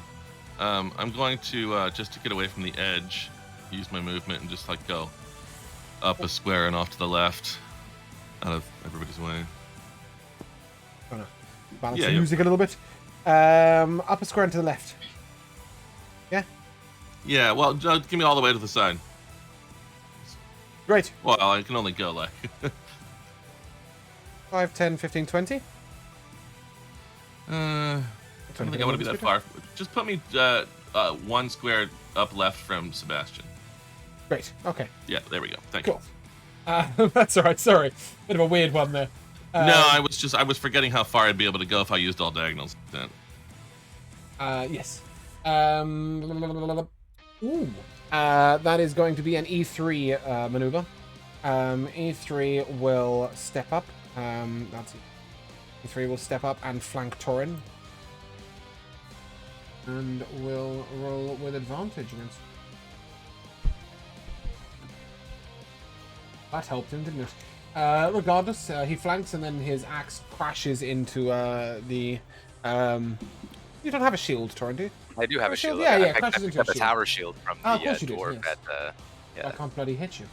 Okay. E1 is going to throw his spear at Asher. That's an 11 to hit. That misses me by 1. Okay, he lets go of his spear, charges up to Torin, and will swing with advantage with a great axe. No, he won't. Oh, he won't. If someone attacks with an advantage, I can use my reaction to use a bardic inspiration to attempt to make them prostrate themselves in humility. Charisma saving throw, please. Bear in mind that it's still an advantage because of the war cry. So be it. They're not the most charismatic of creatures, though, Fight of as the you day. well know, and he gets a 10. All right. He drops prone and cannot stand up until the end of his turn, and takes The end of his turn. yep, and takes 4 psychic damage. Oh, I see. As in, like, he can't stand up on his turn. Right. The Yeah, idea right, is to cool. keep him on the ground so that he wouldn't have his advantage. In fact, would have disadvantage, but of course would cancel out, etc. He'll be on the ground until his next turn, right? He Yeah, can't just basically. stand up at the end of his turn. Right, cool, Right, got it. right. Yeah, I was like, that's really weird. Okay, marvelous. And then E2 will make his way round. Torin, you are getting surrounded, sir. And he is That's just the going idea. to great axe at you. Jesus, what were these guys' initiative rolls? 12, That's miss. 14, just- 14? No, the initiative rolls. That's an 18 to hit you. Right, okay. Finally. That is 12 slashing damage and 4 necrotic damage. Gotcha. And he will take a second swing. That's a 23 to hit you. That definitely is. Fucking hell. For 15 slashing damage. And 3, I did not mean to roll spear damage, but we'll go with it. And 3 necrotic damage. Kiaba, you're up. Need to double check the. Okay. I'll take mind. one step to the right. Keep in mind, Torin is resistant to fire. 1 step to the right. Oh, wait, you're resistant to fire? I am. How dead are you? Right. It's pretty dead, though. Yeah. 1 step to the right, Yeah. Kiaba, yeah? Yeah. Okay. Just one? Yeah, just a 1. And E2, E4, yeah, I'm going to hit them with an Agonizer Scorcher, 2nd level. Okay. Can I just point out, if you move 1 more square to the right, you can hit E2, 4, E4, and E1. Okay, yeah, we'll do that And then. you will not provoke an opportunity attack because you're still in melee range, and you won't hit Torin. Okay, fantastic. So, just you might as well. I'll be nice and tell you how to position yourself. Yeah, I just I was didn't think willing I could, to take it all. I didn't think I could avoid hitting Torin as well. No, but, you're fine. It's just because these... The only reason why you can do this is because E1 is prone. So he's actually sort of like lying toward the ground slightly. That's why I thought I'd allow it. Go ahead, give me some damage. And need I a will dex make save I'm DC doing it, 14. but if you could give me your damage, that'd be great, because then I can make the roll and apply the damage simultaneously. Okay, 13. Okay, so that's 6 damage to E2. E1 will make his dex save. Can he make a dex save while prone? Or he just makes it a disadvantage? Disadvantage, right? Good question. I don't know, actually. Yeah, It doesn't let's see. necessarily. It doesn't actually say whether or not he has disadvantage on saves, just on attack rolls. I'm not giving him Yeah. disadvantage on dodging a line of fire on the ground. Yeah, that That just yeah, seems sensible. Please But do, but yeah, it's not technically on the condition. no. Cool. That's a straight roll. So that's a 5. So that's a fail. And E1 takes full damage, and then E4. I'm not even gonna bother rolling for E4. I'm just gonna kill him. Bye E4. Nice knowing you. Peace. Okay. Yeah, these E1s are still looking pretty unbothered. They're well armored. They've got a great axe, a spear, and one of them wears a sort of shamanistic headdress, of some sort. And since I've got a bonus action, Have you? yes, I would like the 2 within 10 feet of me to take a wisdom save of DC 11. Okay. On a failure, they're frightened. Okay, they don't need to roll that. I'm afraid they're immune to frightened. 1 and 2. Oh, okay. Right, never mind. Okay, that's My alright. roll Sorry does about not that. Intimidate them. No, they are very intimidating creatures. They are not intimidated by you. Natasha, you're up. Okay. I'm gonna cast Dawnfire. Can they all give me a con saving throw as I'm gonna center it on Torin, and it's 5 feet range? Who rolled? Adam. No, it's not rolled advantage. I apologize. That is a... By the way, because they've taken their turn, haven't they? That was still a nat 20, though. And a nat 1. That's good, isn't it? A nat 20 and a nat 1, and E3 gets... What a roller coaster. Showing variety, and E3 gets a 15. Okay, so one of them fails, which means they will take 2 radiant damage, Uh-huh. And as I cast this Stonefire on Thorin, I say, "Hold strong, Thorin," and you gain 2 temporary hit points because it's the total for the damage dealt. Yeah. Cool. And then I'm going to use my bonus action to cast Shield of Faith on Thorin. Lovely. Hey. And that's going to be... I'm going to move up to E3 so Thorin gets a flank. You're currently at E3. Do you want to go right or left or? I want to go 5 feet up. Okay, yeah. So you're directly opposing. Oh. Yep. Sebastian, you're up. Surprised you got a turn. Surprised there's anyone left at this point. Please bear in mind that E1 and 2 are still looking absolutely unfazed. They're not even mildly injured. Okay. I'm gonna move 20 feet upwards. Oh, okay. I'm so glad you did. what? I'm so glad you did that. At this point, you see up here a strange-looking orc with another sort of shamanistic headdress, but this one is standing with a staff in his arms.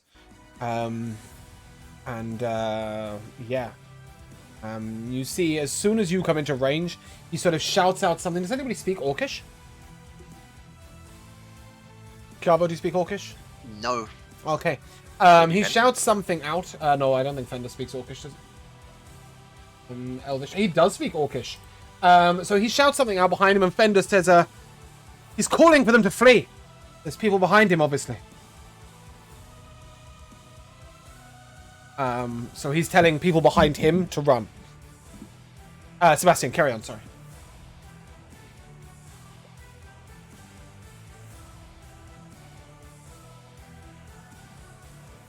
Okay.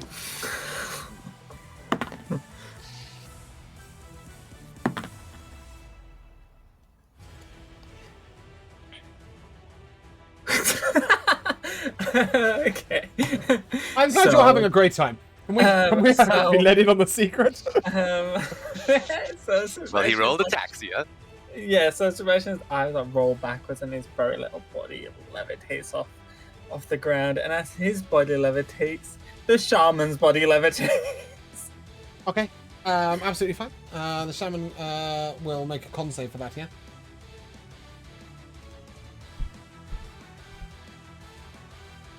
I'm sorry, I don't think your save DC is 23. Hold on, does he make a con save? I thought that. No, Oh, no, does no, he? yeah. It doesn't. Levitates a con save. Oh no, yeah. If it's an unwilling creature, then make a Yeah. con save, and I'm afraid that's a 23. Oh man. Is that the only spell cast? I don't know what you're saying. You want me to recommend is it off? Sorry. Yeah, I don't have anything Bonus else. action. Okay, so that's the end of your turn, yeah. Does that trigger your shield? Is your shield active?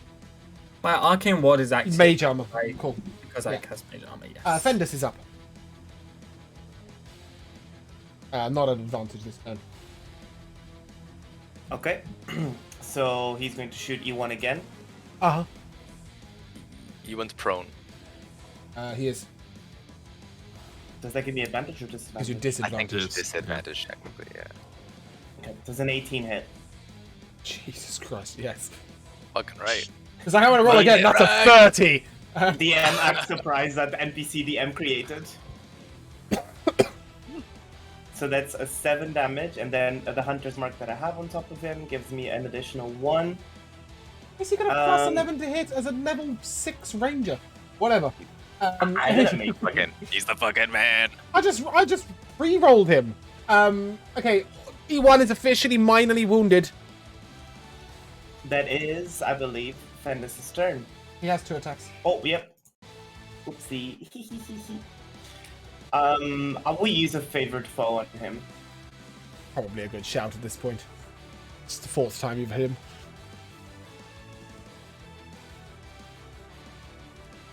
Does the 21 hit? So that's 11 damage plus 4. Okay, just bear in mind, I think the favored foe is... Oh, is it? Do they go up to 6 at this point? I think it's a 4. You mean in terms of damage? Yeah, I think it's a D4. That's It fine, says you rolled a increase 1 the anyway. damage by 1. It says increase by 1d6. Oh, cool, it scales. I didn't know that. I thought it was just a D4 permanently. Torin, you are up. Seem to be surrounded, sir, but E1 is still prone. Yeah, I'm probably going to try to stab down at E1. Yep. All considering. So I'll have not disadvantage, Yeah, basically. you'll be rolling straight. Please. No, I will stab into the ground. Yeah. Right between his legs. Yeah. It's unfortunate. He's sort of is writhing around on the floor. Any bonus action, Tori? Um, Don't know if you have I a will bonus probably action. step through diagonally. Yep. So up and right or up and left? Up and right. I will. Yep. Okay. Henrik, you're up. Yeah, alright. I'm gonna walk up right behind Sebastian, like Yeah. south of Sebastian. Uh-huh. And just basically call out hey, Chiavo, if you want the option to get away safe. And I'll try to push him back away from me. So he would go southeast a square if he wants That to, okay, so he's Chiavo? not in melee. Wait, sorry. You're being moved 5 foot away from your enemy So without this- provoking opportunity attacks. Wait, isn't that off the cliff down there? No, No, this that's is the right cliff at line. the edge. This is the Oh, cliff okay, line. right. Okay, But yeah, I didn't good. think about the I'll cliff. take So if you want to, if you don't like it, that's fine. No, it's fine. I think that's fine. The just cliff- it. forget Okay, about that's the fine. cliff. Thank you. Yeah, I'll gladly take it. Yeah, I just Just didn't like, you know, realize. You seem like a runaway kind of, you're a wizard. yeah, you can now move without provoking opportunity attacks, so Right. it's pretty Thank you. good. I mean, yes, I'll although- take it gladly. Yeah, okay. And then I think I shall say, you look a lot better down there on the ground. Why don't you stay there? And hideous laughter on the one who's E1 there. That's a wisdom He's save. got a 14 on his wisdom save. All right, so he succeeds. Oh, ready? Yeah, I've only got a 13 DC. Cool. Yeah, nothing. Fantastic. That's me. So at this point, E5, the shaman, begins sort of a strange casting ritual with one hand while he's holding his staff, and a thick wall of thorns appears from the tree here on the. If I can.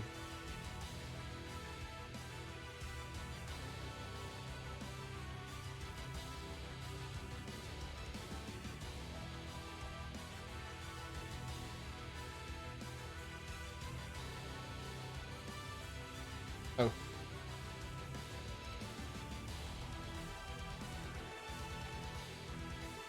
Well, I buggered that up. It doesn't want to do it, but the point is, it is there. A thick wall of thorns appears there. And that is his turn. E3 is going to make a swing at Natasha for a 11 to hit. She'll bolster her shield and just hold strong against him. It does not hit. E1 will get up, and he will take a step around Thorin to cut him off. And he will roll at advantage. Thorin, that's an 11 to hit you. That's a miss. Second one is a 16 to hit you. With the Shield of Faith, it is a miss. Oh. The next enemy is going to E2 is going to roll at you. Well, that'll fucking hit.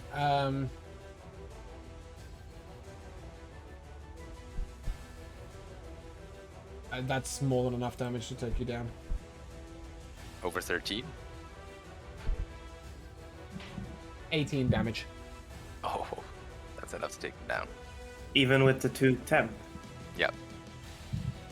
Yeah, as you guys see this huge axe swing coming down at him, has anybody got a reaction they want to use, or is that a? Yeah, I'm gonna instant ward it. Okay. So that is 7 damage taken off of it. As a silver shield appears in front of you. Only 11 for you, Torin, instead then. So heal Then I yourself am to still up. 2, right? Yeah. And he will swing again. And that is a I thought he already 17th. swung once.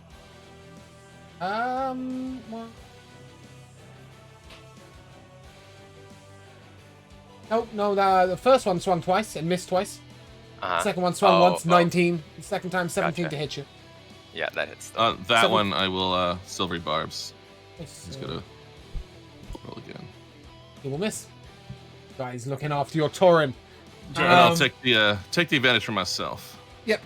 Natasha. I didn't want to interrupt you, but because E3 missed their attack on me, which was an 11, could I use my reaction to parry him with my shield and attempt to disarm?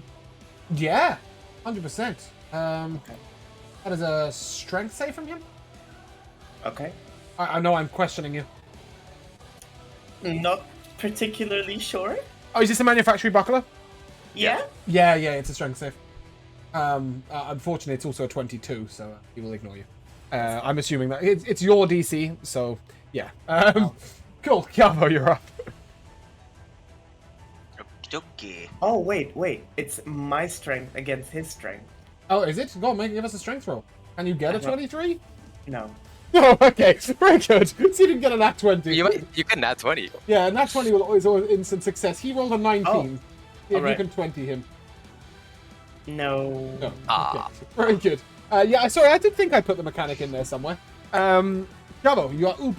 I wish I could cast Milf's Acid Arrow, but I can't. Why? Well, we got the spell because that was the spell I got on leveling up, but I don't have the components for it. So What's the component? what if I could do powdered rhubarb leaf and an adder's stomach? Yeah, no, quite it's specific. not. It's not. Sorry, I have this listed somewhere. Oh, do you? I don't know if you have it, but I do have a... Yeah, I think it's because I did Acid Arrow, but not Melt's Acid Arrow on my list. So just bear with me a second. Okay. I'll find out what it is for you.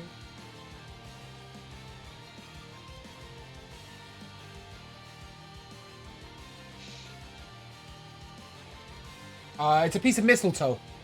I don't have that. Yeah. But No? Okay, cool. But, yeah, it is, it isn't one of the things you mentioned because they're not in my world. Right. Cool. Okay. So how beat up is E2 looking? E2 is absolutely unfazed.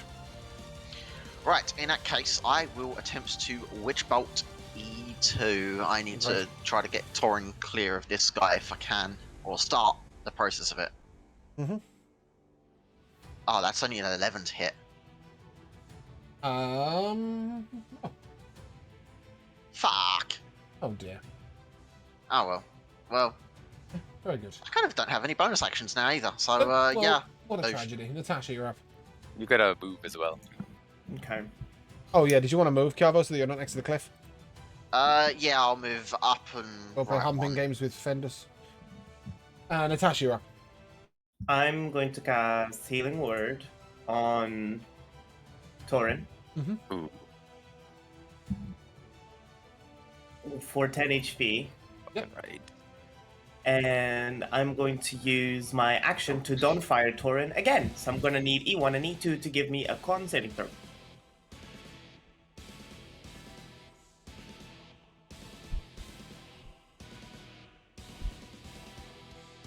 '21 and 26.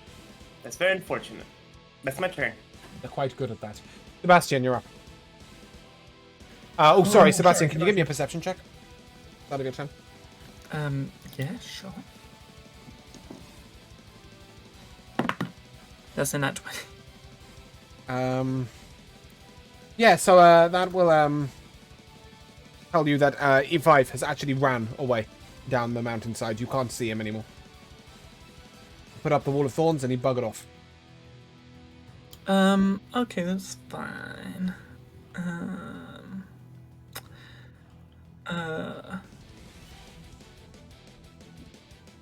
Okay. Oh, fuck. Does a 13 hit E1? What are you trying to hit him with? Spark.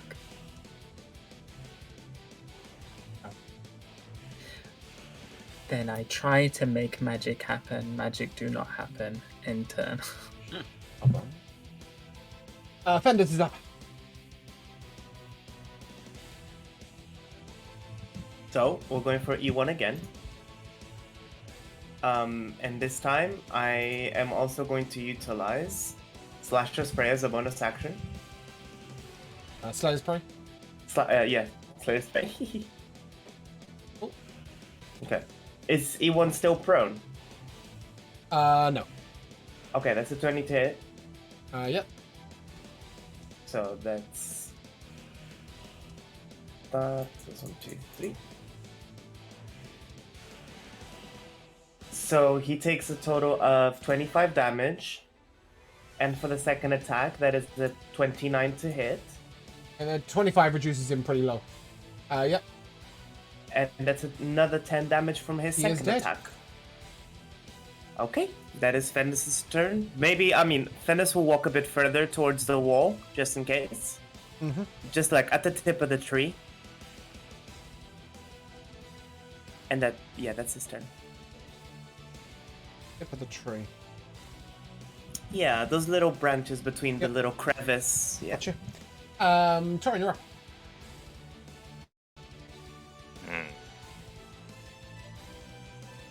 Oh no. Okay, sorry. My fucking sheet is going wacky right now. I think have that's to my adjust my fault. I'm HP. sorry.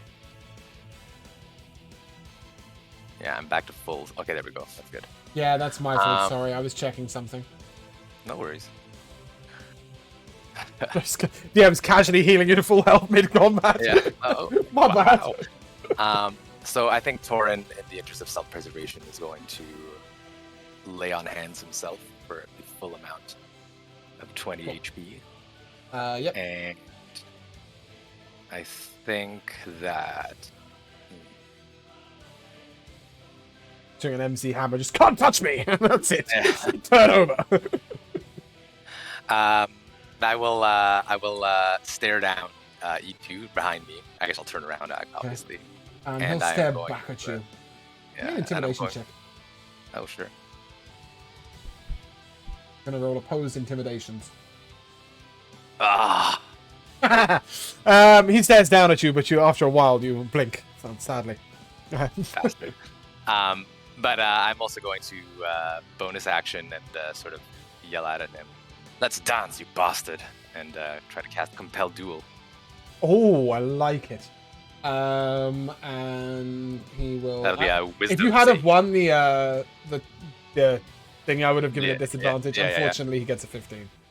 Ah, bastard. I think he was going to duel you anyway, so I think you should be Yeah. alright. Yeah. I like the flavor. Cool. Henrik, you're up. Yeah, so I am going to pull out a little stone, and I'm going to take aim at, I believe... Well, I can't... Natasha, are you hurt? Or is like... I have not been touched once this entire Okay, so fight. now you're both doing okay now, I guess, with that lay on hands. Yeah, I think I'll take aim at E2, and I'll sharpshooter this. I have advantage from the silvery barbs. You do? Roll advantage. So it's 15 to hit. You sure? Yeah, it's what -5 for the sharpshooter. Oh, yeah, okay, cool. That is 15 exact. on each. Yep. Awesome. So You now know and that then is the 14 missed earlier. delightful. Okay, so it's 7 plus the 10 from sharpshooter, 17 rock in the face damage. He's minorly wounded. Ace. Any bonus action? Let me just I'm gonna go up to like 2 squares to the right of Sebastian, and I'm gonna look back and be like, I know you're not afraid, Natasha, but hey, if he sticks around too long, he'll go off the cliff, and I'll try to shove E3 southward. 1 strength save, I think, which he'll probably make. But E3. You never know. You never know. Yeah. Okay. All right, that's me. Cool. E3 is up. Still wondering how or why he's still alive. He will swing his great axe again at Asher. That is a crit. Oh, fuck. No, it's No? not. Hey. I like the way that your character just tells me what I've rolled. It's not a crit. Actually, What are you on about? It's kind of almost irritating because I really have to manage my reactions really carefully, but I did just have my turn, so obviously I have reaction back. It's brilliant. And I so love it. that is what did we decide last time? We amped it up. I wrote it down in my notes. I think you said it just isn't crit damage. Yeah, I think that's what we changed it to. Yeah. Hits, but Read it's not a us to crit. remember it. I made a note here somewhere. Yeah, so you roll your bardic inspiration to reduce the damage dealt by the number you roll, plus your bard level, and it is not crit damage that he rolls. You're right, that's what we added. Okay, Yeah, we're nice. keeping the original bit. That's sick. So he got a 7. All right, so it's 6 off. That's 1 damage to Natasha from his Nice. nat 20 roll. Beautiful. That's what I Joe, want to that's see. a character trait, right? It's it's his part of custom my subclass. crazy homebrew Yeah, college. yeah. I love it. So, if I were to have resistance to this 1 damage, You have resistance to it? would it become 0 if I were to? By technicality, yes, but are you sure I- that's a reaction? I cast Absorbing Ward. Nice. You're going to use a But- 2nd level spell slot to negate 1 damage? Please go ahead. I will because Natasha is feeling feisty, James. I told you. Okay. And as he just bonks She's her had with enough of the this shit. yeah, she actually has. She's actually so done with these orcs. As he just bonks her, she's gonna look at him and say, "I really, really suggest you run and go get more friends because I've got no more shits to give." Can they run? They can't Oh, for run. There's a course wall he of can. thorns in front of them. However, he sort of grunts at you in Orcish, which Fendus you let out a little smile at, but does not translate. Said. But the important thing, Natasha, I suppose, is that you've negated it to 0, so you don't need to make a concentration check. The E2 is still going to attempt to put good old Torin through the blender. Let's go. That's 19 to hit you. That fucking hits, yeah. Yep. And that By is what? oh, that is some deeps, I think, coming through. That is 15 slashing and 3 necrotic. Okay. And that's a 25 to hit you. That also hits me. For 18 slashing. And 6 necrotic. Oh yeah, I'm down. Full lay on hands as you grind you to the ground. He's not fucking about. Kiaba, you're up. Right, let's try to get another witch bolt on E2. Don't Raise my miss. hands, try to crack some lightning out, and that's a 24 to hit. That'll hit. Oh, that's only 4. That's right, he's immune to damage. lightning damage. What? Oh, he's not really. He's Ah, not really. I was gonna say, fuck you. I just like the idea of it. And your bonus action? Oh no, you can't this turn. You can next turn, right? Yeah, I can next turn. Cool. Okay. Natasha, you're up. You're gonna bop a bitch. I'll look at Turin and I'll say, "Turin, get back on your feet!" And I'll cast Killing Word yes. for 11 HP. Yep. And then I will indeed Bop a bop bitch. a bitch. Yep. I've been waiting to see whether you guys can discover the armor class of the 3, 4, and 5. That's That will hit. an 11. That will hit. 11? Okay. Doesn't that say 9? But because I used Absorbing Ward, the first attack on Oh, my okay. next turn has a +2 bonus. Oh. So that's 2 plus the 1d10 from Absorbing Ward for a total of 8 damage. Nice. He is dead off. Oh, she does it non-lethally because she doesn't. Really Okay, he kill is people. unconscious AF. Yeah, that's up to the party to decide. And does that conclude your turn, Natasha? Or would you like to Oh. step up to flank with Torin? Yeah, I'll use my 15 movement speed to stand behind E2. Yep. Sebastian Belmont, is your turn. Okay. So just one left. Let's see if I can do something this battle. See if they can give you 2 haste. Please. Does a 13 hit? Oh. Yeah. Did you roll to hit and then roll Ataxia, or Ataxia and then roll to No, hit? I'm not rolling Ataxia. Oh, okay. You're rolling something else. Okay, cool. As you fire whatever spell it is that we'll never know, it somehow goes straight over his shoulder. Fendus.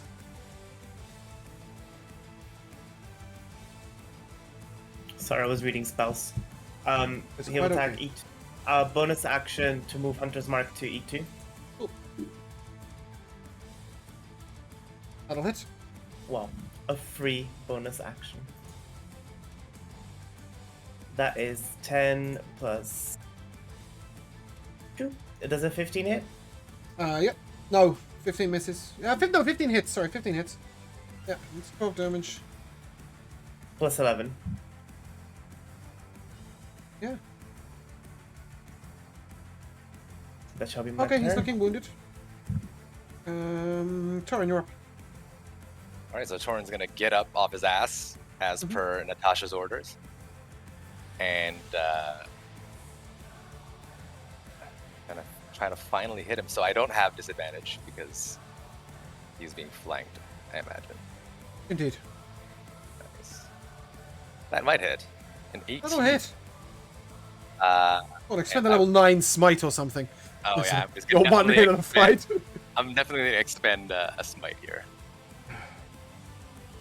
So I'm gonna reroll that really quickly. Alright, it'll be 9 piercing. Just in case you get a nat 20, can you roll? Do you want to roll with advantage? Because I'm flanking. Sure. He can't. No, He's I got can't because I'm disadvantage already, to all I'm already attack at rolls disadvantage. from his Yeah. arm. My arm is, Somehow, though, he has not rolled at disadvantage once this fight. His enemies have been prone, flanked, everything, Yeah. but he has rolled straight. I've also to gone attack. down twice though. So. Yeah, well, fuck that. That doesn't matter. You know what? I'm gonna no, yeah. Actually, I do have the bonus action. Okay, so this is the perfect time to use it then. As a bonus action, before Thorin slashes down at this enemy, he's going to look up at his grandfather's sword gleaming into the air and blow some fire onto it to light it ablaze. And that'll be a searing smite on top of the smite damage. Beautiful.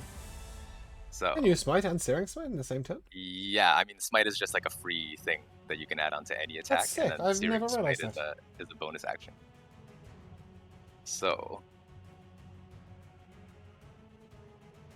in addition to the 9, oh awful, 5 additional damage Worst smite in history. with his mightiest blow. Yes. It's his arm. Torin heats the enemy slightly. Hennick. Oh, he needs to make a con save, right? I to don't be think not on on fire? this turn. I think it's on the next. I think it's on. Oh, at the start of at the beginning of its turn, Oh, okay. Hennick. and he is on fire currently. Just for effect, I'm going to shove that corpse 5 feet closer. The one that Natasha just took down but refused to kill, I'm going to shove it 5 feet towards the cliff. And then I'm going to look at the one who's remaining and just say, with this one back up and that one on you now, you might want to go the same way as your friend here. And vicious mockery him. So that's a wisdom saving throw. 6. Fuck it up. Yeah. Go on, give us that D4 of damage. Yeah, but it's a 4, baby. 4 psychic Let's go. damage. And he'll have disadvantage he on his has next disadvantage attack. on the next attack. Yes. It's far more important as it's his turn next. Yeah, cool. Does that conclude your turn? It does. With disadvantage, he shall continue his attempt to blend Torin. Con saving throw first. He got a 9 in his con save. He will fail and take thick fire damage as the flames Nice. fucking engulf his fucking face. The first one was a 12 to hit you. That's a miss. And the second one was a nat 1 or a nat 2. So that is definitely a miss. Cabo, you're up. Okay, I will intensify the electricity from my witch bolt, static charging around me, and full-on discharge with another strike from the witch bolt. Sorry, what are you doing That's, now? What are you actually doing? 6 damage from the witch bolt itself, and the charge effect will do an additional on top of that 10 damage. So that's 16 Did you lightning charge damage. last turn? I couldn't charge last turn No, I think he cast it last turn. Okay. because you- charge is a spell. Oh, yeah. You technically. begin to charge an electrical charge, and then the next time you do lightning, I remember. Sorry, yeah. Yeah. I changed Because it. it's a didn't I? bonus action spell cast. I can't. I witch changed bolt it. and charge it. Yeah, it's cool. How much damage overall? 16 lightning. Beautiful. He is obliterated. Please Yes. describe his grisly demise. So I'll pump him so full of electricity, his eyes just fucking roll back into his skull, and he just has a seizure and collapses on the ground, and he's just twitching, fried. Okay. Hennick, at the end of the fight, did you want to push the orc off the edge of the cliff? Not unilaterally. No, that was more of a just Okay. a flavor yelling at the other guy. Intimidation. But I do want to look carefully and see if we can see past the wall of thorns and make sure that Yeah. nothing else So is that's out what that's where I'm gonna bring us back to. Is as you guys head up this wall of thorns, it is thick, and it's almost impossible to see through or get around. As it is kind of being used, you notice as you have a closer look that it's actually ringed, and it rings back all the way to the cliff on both sides of you. Fendus moves up to this, pokes it with the bow a couple of times. This is very strong magic, friend.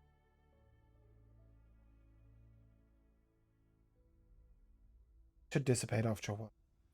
Perhaps we should take a moment to take them. I hate to say it, but bodies. With that, he begins turning over the corpses. You will gain 4 silver pieces over the course of loot, which you can just give to. And you also find 20 arrows, 2 spears. I'll take the arrows. However, you do notice a couple of other quite important things. The first thing you see is that on the orc you killed last, there appears to be a set of excuse me. There appears to be a set of orders pocket, which moment. And at his hip you find a bear trap. Assuming Torin bear trap. And you also find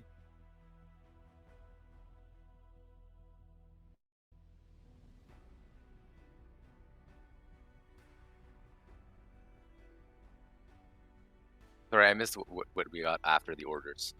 a bear trap, probably for you, okay. that one.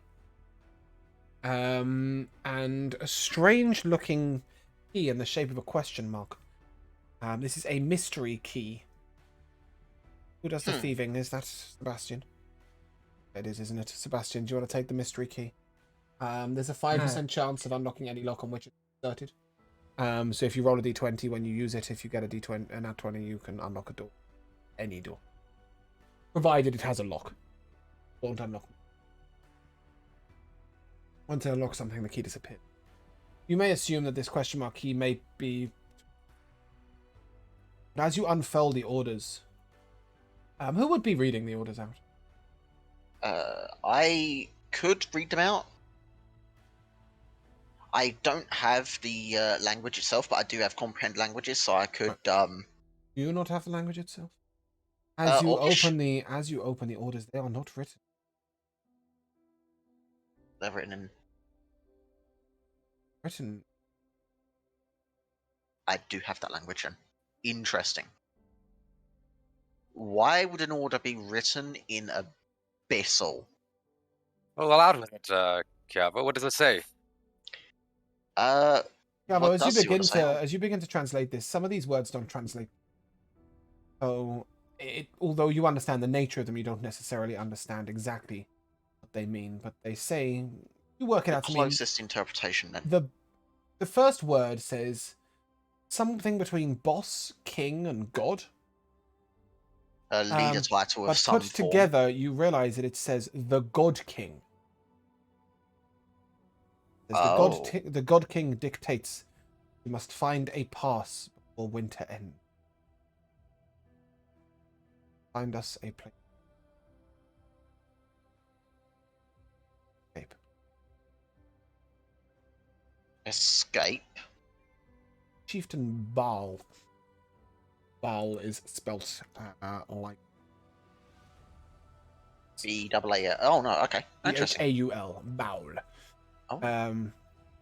And in that moment, we shall take a short break while you reflect on these.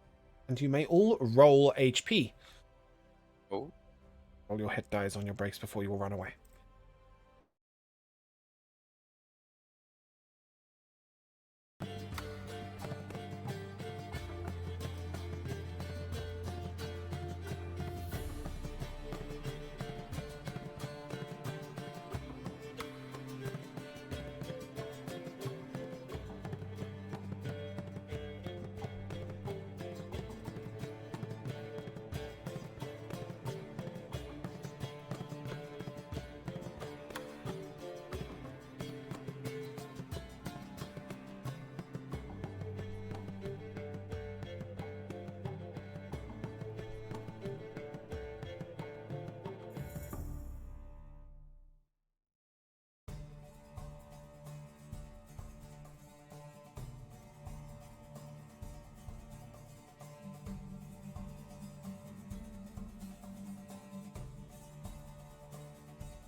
Hello, and welcome back to the second half of Beldania. Hello, hello. So, as you read these orders out... I would like to ask Fendus two things. What was that? Fendus, you seem rather knowledgeable. There are two things about this I don't understand. The first, these orders are in Abyssal. Why on earth would orcs... Abyssal is spoken by the chieftains and shamans of the orcs, but not by the common folk. Perhaps there is something they would secret from them. I see. That makes plenty of sense. And Second the question. other thing, these orders speak of escaping. If the Orcish army's amassing, I thought we would be looking at invasions, not people trying to escape, or something, or someone, or... The orc tribes are all separate. There are lots of tribes. Have their different beliefs. Perhaps this tribe pressed on the other side and are looking for more land. Perhaps they're being pushed into raiding. I don't know much about orc politics. We will meet somebody later who does. Understandable. But it appears there's, on first cursory glance, some strife and turmoil. We'll have a better idea soon. When we reach the scout post 4? 3? Never mind. Won't have a better idea today. Tomorrow we will reach scout post 4, which has a better view over the majority of the orc land. Then, better estimate. And let's hope that we see something more promising than less.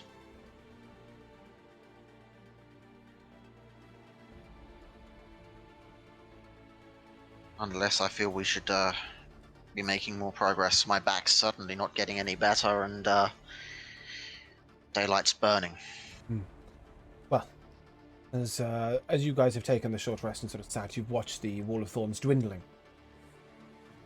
But there's still a leg of this journey left. Done the descent and the ascent. This last phase is a little more tricky, as it is a narrow ridge. And although you won't be able to fall, as you will each go across sort of each section one by one, with Fendus holding the rope on one side and the stronger members of the party holding the rope on the other. What this is time consuming, tiring, requires a lot of concentration. One more time I will take a concentration.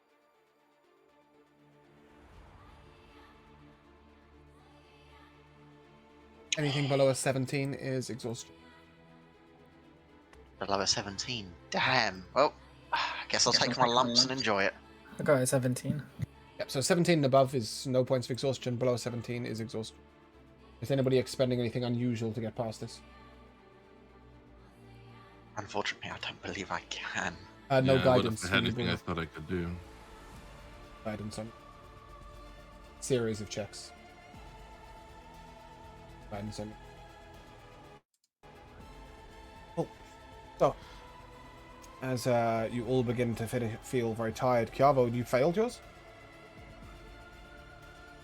Yes. Yeah. Oh, good. Enjoy your 7-foot of movement speed. Yeah, I did too. Oh no. Yeah. The problem is, Kiavo, is that 7 foot of movement speed is really almost non-existent. Yeah. And in fact, guys, you're all lagging, and night begins to fall. As the night begins to fall, it is very, very cold. Howling. It is snowing. And begin to feel bitterly cold to the bone. Night, you won't be able to take a long rest. Instead, it will only be a short rest. You won't get a good long rest having cold all night. As we approach, finally, see a hut that, unlike the rest, doesn't really give much of a view.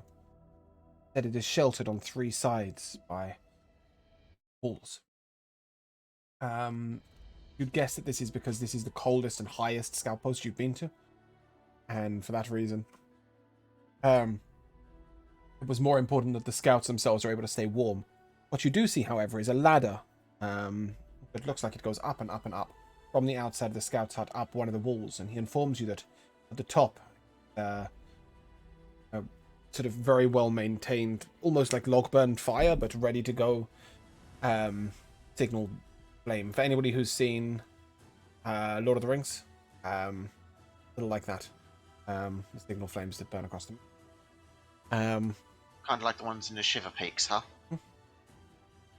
Yeah, and as you go into this hut that you don't see a fire burning, you see a note.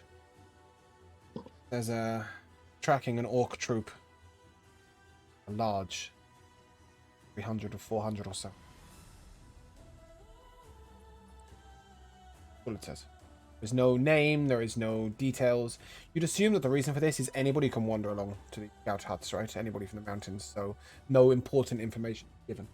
But the hut is still well provisioned. There is some fresh fruit left out. Thorin will fresh go meat. and stoke the fire with his breath. Mm-hmm. And Fender sort of informs you that what you're doing and what he's doing is seen as a little bad manners, really. Because he's passing through and he's taking from all these scout huts, but he's not giving back. And he explains that it's only when guests are being escorted that this happens. In general, the scouts will take from one hut and then give their own produce back, so that they all stay stocked. But he's very careful to make sure he doesn't leave the returning person with nothing. He does explain that this isn't the person who has good knowledge of Orcish politics. That is our next scout hut. This is a way station that belongs to Alva Scar. And that's actually two names, sorry, so I don't know. Alva Scar. Alva Scar is the only non-elven ranger up. He is a human. And he's very well regarded among rangers for his hardiness, determination, and his ability to be patient. The elves view most humans as impatient. They've got less time to live. They're in a hurry to get on with their lives. But Alva Scar is known to be able to sit up in this freezing cold tundra and rock. Just wait. Regardless. You're able to all take a short rest over the course of the next 8 hours. Would I know if there's any way for a really good soup to help with exhaustion? I don't know what the limits of restoration from soup are. What a wonderful thought. Yeah, there is, but it requires knowledge as well as a good roll. So what I'd like from Hennick, which I think is probably going to be the royal possibility of this, is an intelligence check. Yeah, no problem. Let's see here. Let's see if he's heard of this recipe. If not, it is something that you can. Maybe help from Natasha? Natasha knows her soups. This is true. Go ahead and, well, I would say well an advantage, but I actually don't need it, as you've just rolled the DC straight away. No, you got guidance. I'm not sure I can be on an intelligence check to see if he knows something. However, he rolled the DC. Sure. Cool. So, there is a really good soup which includes some winter berries and spices that are good at sort of lowering exhaustion, and you can probably just about make do with what's in the hut, along with your own stuff. In fact, the hut seems almost specifically stocked for this. Berries and fruits and sort of are the mainstay of what's there, but there are some, real sort of heavy spices. But this soup, although it will help you with the level of exhaustion, may also sort of bolster you against the cold tomorrow. For the first 8 hours, for the next 8 hours, which I suppose is the night time. So this is irrelevant, but Hennick, it's worth knowing. This will give you resistance to cold damage. Unless your bed is full of ice, I think you will find any use from that. But that does mean that over the next short rest, you will still, guys, lose 1 level of exhaustion. I'm not exhausted at all. Cool, lucky you. Hang off. However, the following day, Fendus lets you lie in a little bit. Yeah, I'll just be curled up, sleeping well. I think all of you are going to sleep very well. And as you wake to the sound of a flute. A little bit of an unusual sound. It's like a wooden floor, larger. As you come out, you see that there is a man who, Torin, he stands almost tall as you do. Sort of 8 foot, 8.5. Really broad shoulders. And he wears a large cloak. And you see that he has like a hand axe at either side of his waist. He's got a javelin on his back. He's got a short sword. He's got this strange hooked weapon. There's a bow slung over his shoulder. A little crossbow at his hip. You see knives in both of his boots. He's like armed to the teeth. And as you come out, he sort of looks over you. Well, about time you got it. Oh, morning, friend. My name is Alvis Scar. Ah, Alvis. Vendor speaks highly of you. Vendus knows it. While the opponent, when he's... The name's Torin. Torin Goldenbrand. Good to meet you. Don't see many of your kind up here. I, much more accustomed to the warmth. It is cold up, but peaceful. Sounds of the bustling idiot. News. Stand, you are headed towards Harbondon to give. Aye, after we have visited all the outposts here, we make back for Harbondon. I won't mince words. The Duke of Harbondon, both an imbecile and a corrupt ass. So, when you do so, please make sure you give words to Rangers Guild, Harbondon, and have them pass it back to Glavon. Glavon is a reliable man. Aye, that he is. Are you familiar with Kelvin? Lord Kelvin. For a little while. The ways of my folk are usual. All of the rangers at some point that have done these mountains come to me for weapons training. People learn.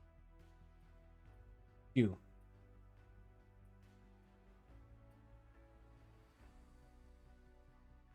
Seen a sight that seeing explained to you. See it when you reach the scout post. But they are not invading.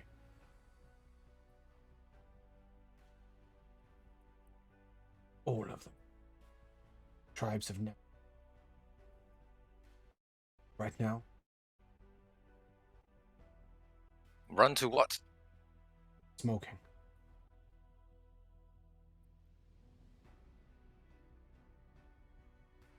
I think my eyes have deceived.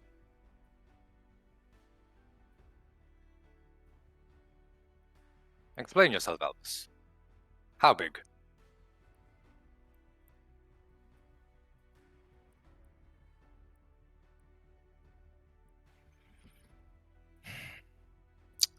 Mountains where there are not mountains. Sad. I think I do, and I'll look back to the party if they're awake and remind them of the siege engines. Yeah, you're all there. No, This, I at have this point, seen I'll the just- siege engines.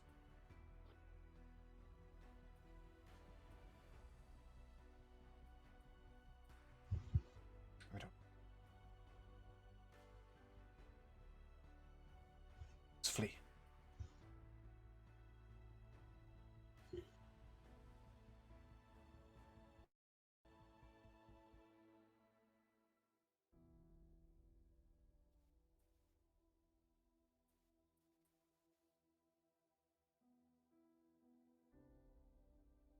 That's more worrying than I expected. Be glad that you are just a man. Of course. Indeed. Could have fooled me. I, for one, will be returning to my people. Recommend to Duke. Outpost.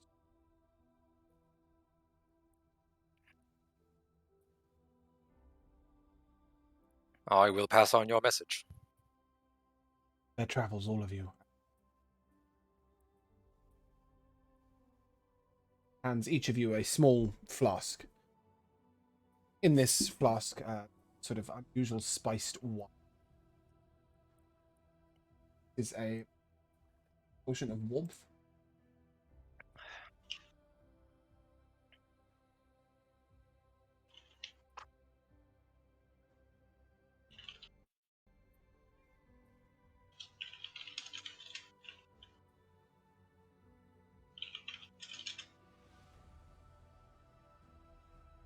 Oh, it's just simply a potion of cold resistance. Sorry, I thought they were all...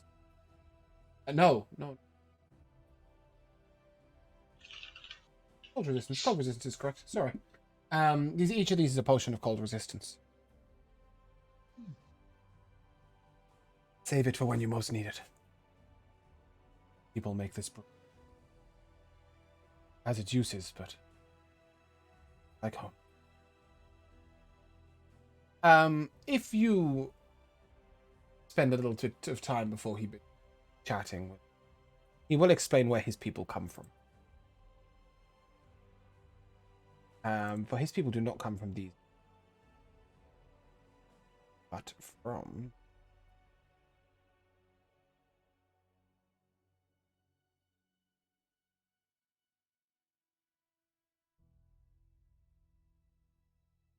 Oh, that's a world map, not a...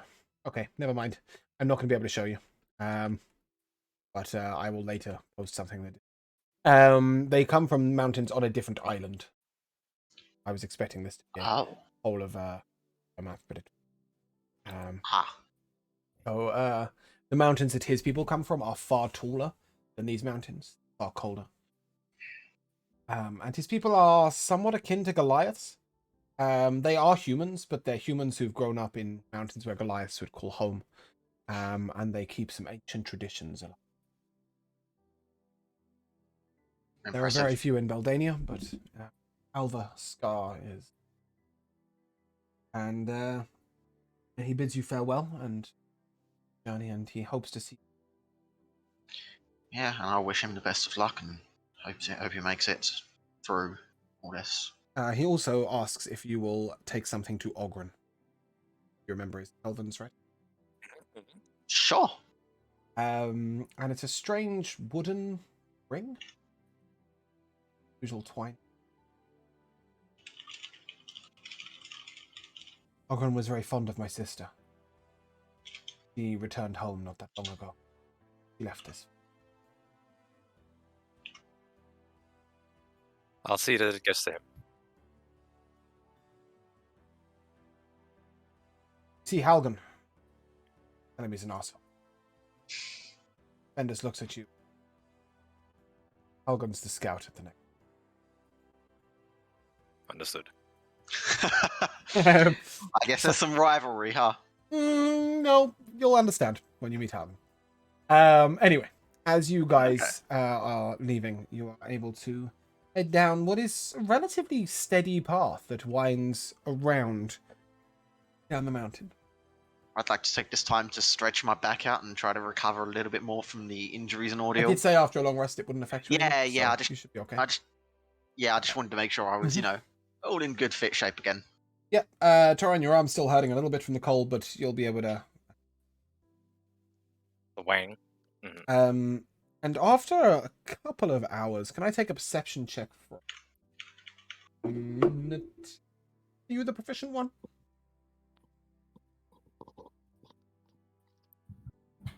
10. Yeah, you see what appears to be flocks of birds flying south, but they are big flocks of. Sorry, and as Natasha points these out to you, mate. And Kiavo, can you make a history? Will this be considered tracking or no? Oh no. No. I'm sorry guys, I flubbed. That's an 8. That's Yeah, all right. same, Toran 9. wasn't into very well either. But all of these rolls are telling you not a huge amount. However, Fendus explains a couple of little things. Unfortunately, the insight that you guys could have got was a lot better, but he will say that, in general, flocks like these tend to come in migration seasons. At the end of winter, the end of summer. It's not the end of winter, and it's summer.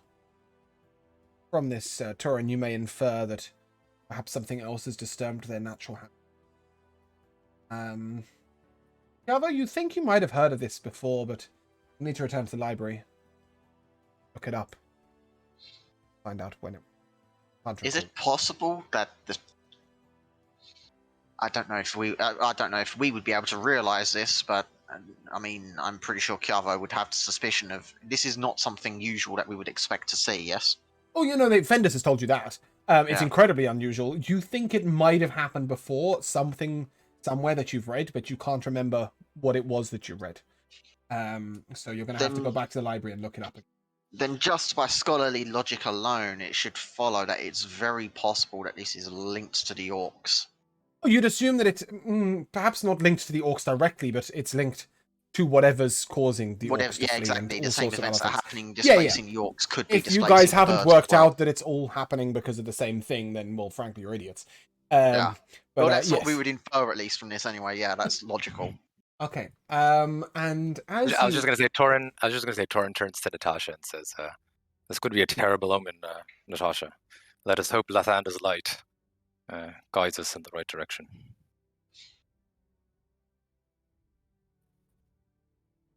I don't believe in fates. I believe in the power of our own actions. Aye, well spoken. And I'll sort of slap her on the back. At this moment, Sebastian, Torin, will you make an investigation check for me? Carry on, Bruno. Torin, you're a lot bigger than me, so please don't do that. It hurt. My apologies, Natasha. You seem to be holding your own in a fight recently. We'll make Yes, a but warrior out. We'll make a warrior out of you yet.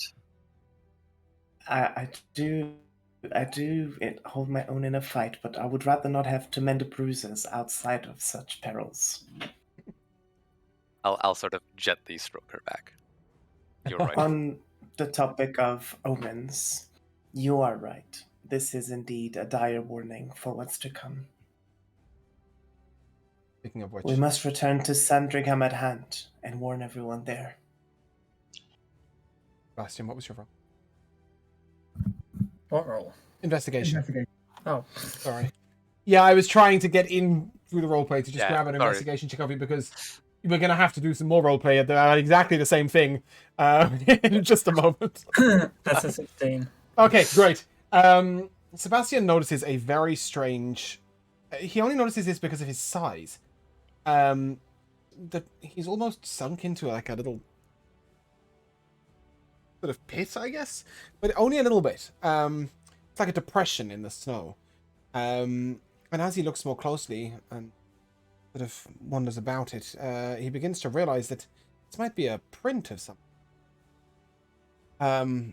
He would turn to Torin, but Fendus will eagerly tell you. This is a print of a woolly mammoth. It shouldn't be up here. Far too high. A mammoth, you say? How could it get up here? Desperation. And it won't be long. Follow these tracks. 10 minutes down. But you see that there are 5 or 6 of these creatures. Huddled very close together. Completely ignore you. Appear to have wounds. Bad. One of them has a barbed spear hanging. Fendus is seeing that the party look eager. Can't do it. Can be incredibly destructive.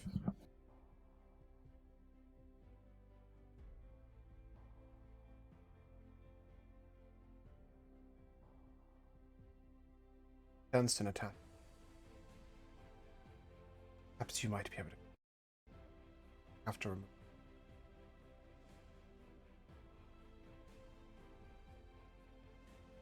Oh, okay. 10 minutes later. Yep. Well, no, because it's only you're only got padded armor, right? Yeah, I think Yeah, so it's only a minute off. Regardless, he will guide you up closer to these, and you, Natasha, can make at the.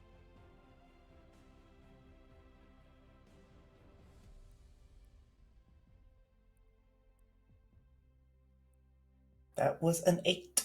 Cool. You understand that he's sort of radiating some sort of aura. That appears to just be an aura of calm. Part of the way he's doing this is he's just talking all the time. Very quietly, very gently. And closer and just be fine. step up. I'm going to touch you now. And he manages to get right up to these. Places his hand on the side of one of them. And just for scale, their backs stand approximately 3 foot higher than Natasha. About 10 foot, just their backs. And he moves up closely to one of these spears. Okay, it's all good now. Friend's gonna help. Friend's gonna help you. Natasha, he gestures for you to pull the spear out. Barbed spear out. Right, you know this is gonna hurt the beast, but you also know that your medicine. But this is what's best for it. Yeah, I will simultaneously cast Close Wounds after I pull it, and she'll kind of radiate that holy light on top of the wound to heal it immediately. Yeah. But as soon as the spear pulls free, you immediately stop casting as you realize that it's pulling out with it some black poison. Best to let it flow. These spears are not meant for man. As Fender sort of gets you to take the spear, and then he very quietly,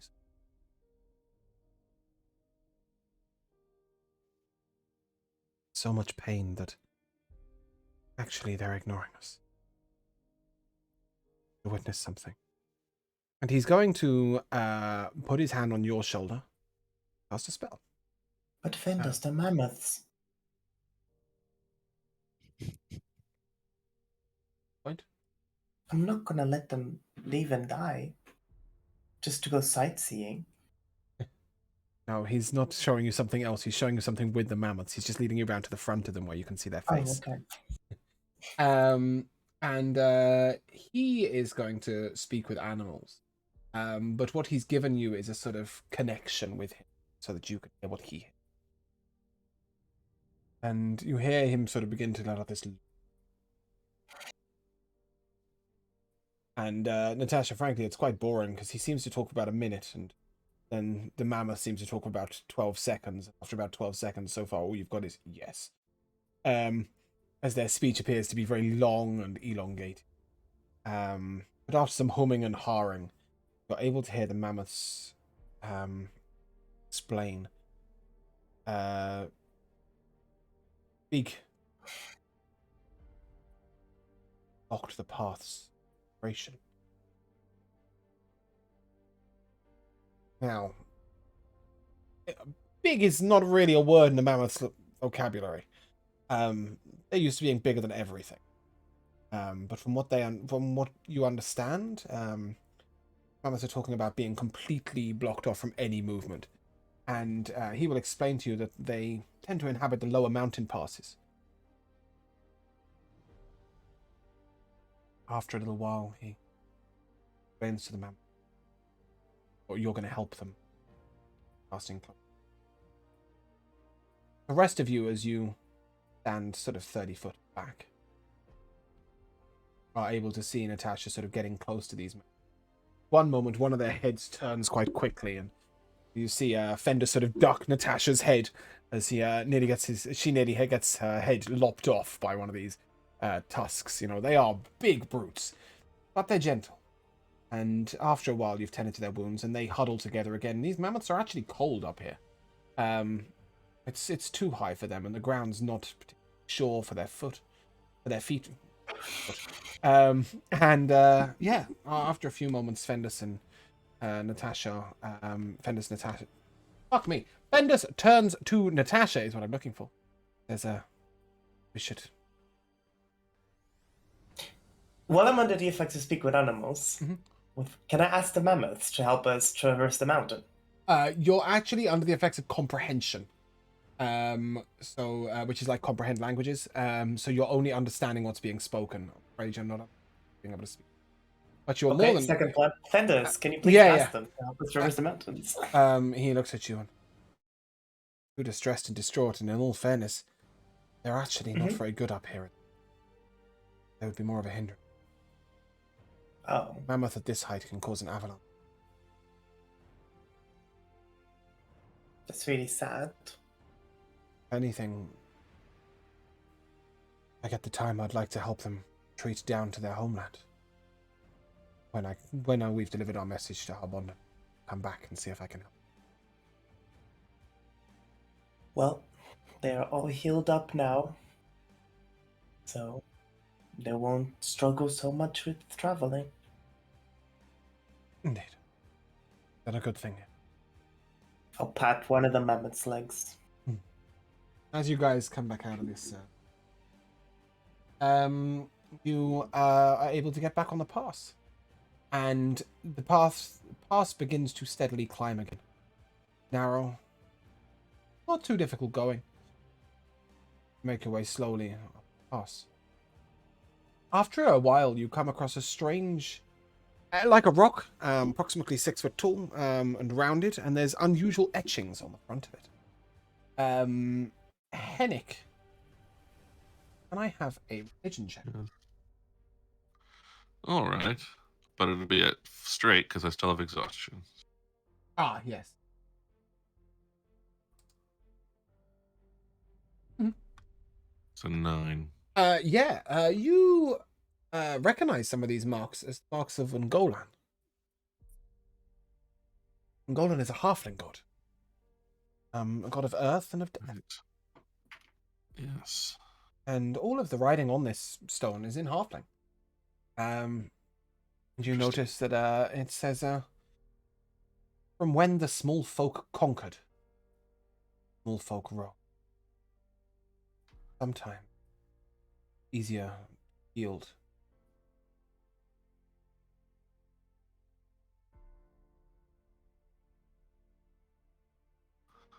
Well, I don't know if any of the rest of you can read these writings here. They're in halfling, and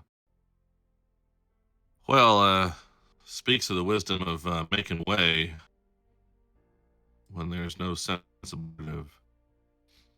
I guess it seems in keeping with that other ranger's thought of clearing the scout posts and so on. A warning, then, perhaps. Bendis will turn to you. Actually, all the time. Kiabo, give me a history check. I can read and understand halfling, so a straight roll with that. I don't know why being able to read halfling would give you advantage on it. Oh, I was just thinking because I wasn't going to say advantage, but I was going to say if I didn't understand a language, would that be a disadvantage? No, Because I no, no, just not don't at all. You're understand much just about it's just halfling. about whether you've read about this. And you have Right, yeah, indeed heard 14. about the exodus of the Ghostwise half. Oh.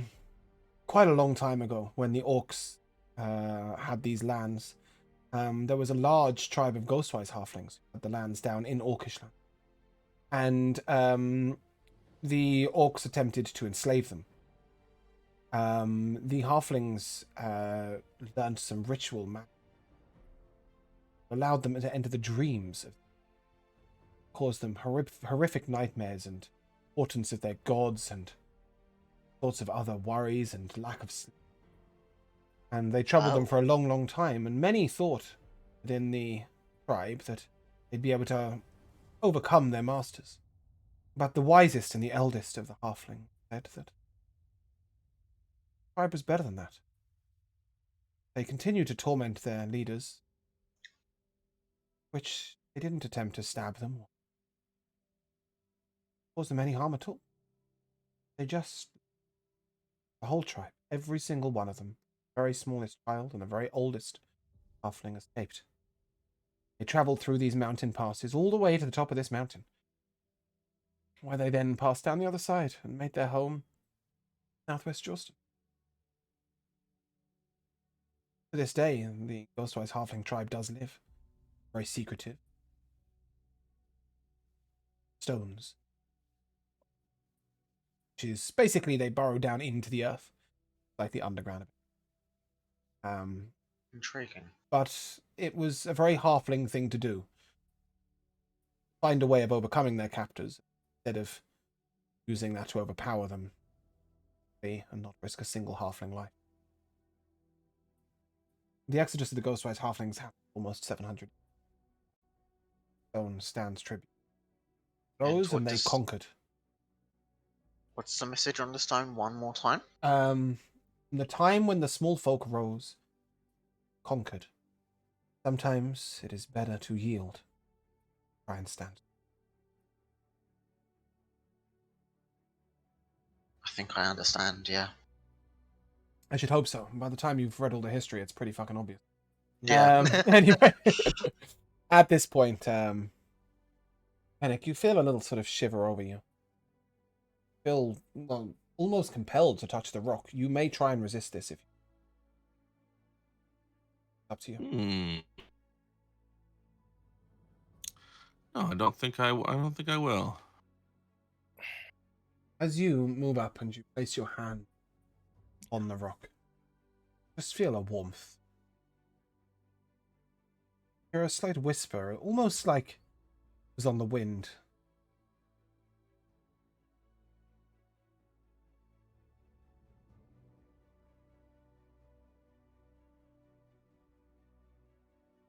It is only the same sort of message that the stone itself said, but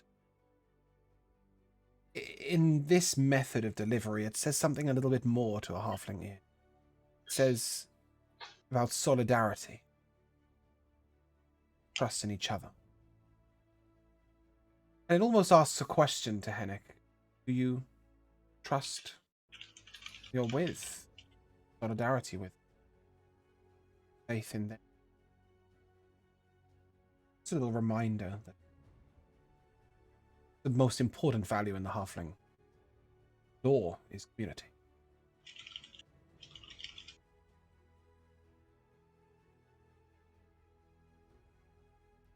Yeah, I just sort of wonder and maybe even sort of whisper a bit, but not really trying to have anybody in the group hear me, although they may. You know, but which one is the top concern when those you stand with won't yield? Because I know I've got some companions who don't yield very well.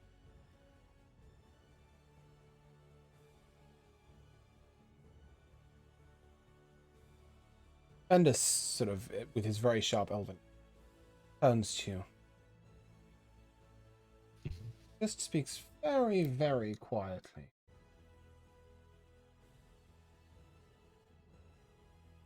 Strongest of.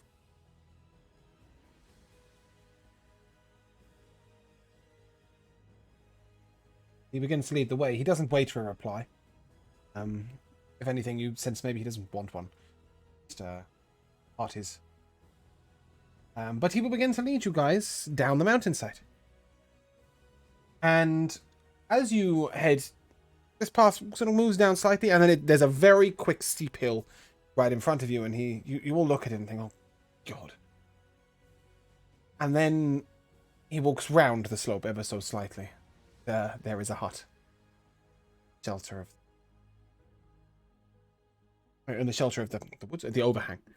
And he says to you, night or in the morning, it's up to you. At some point we'll need to go up that slope down. Should we wait till morning, or should we?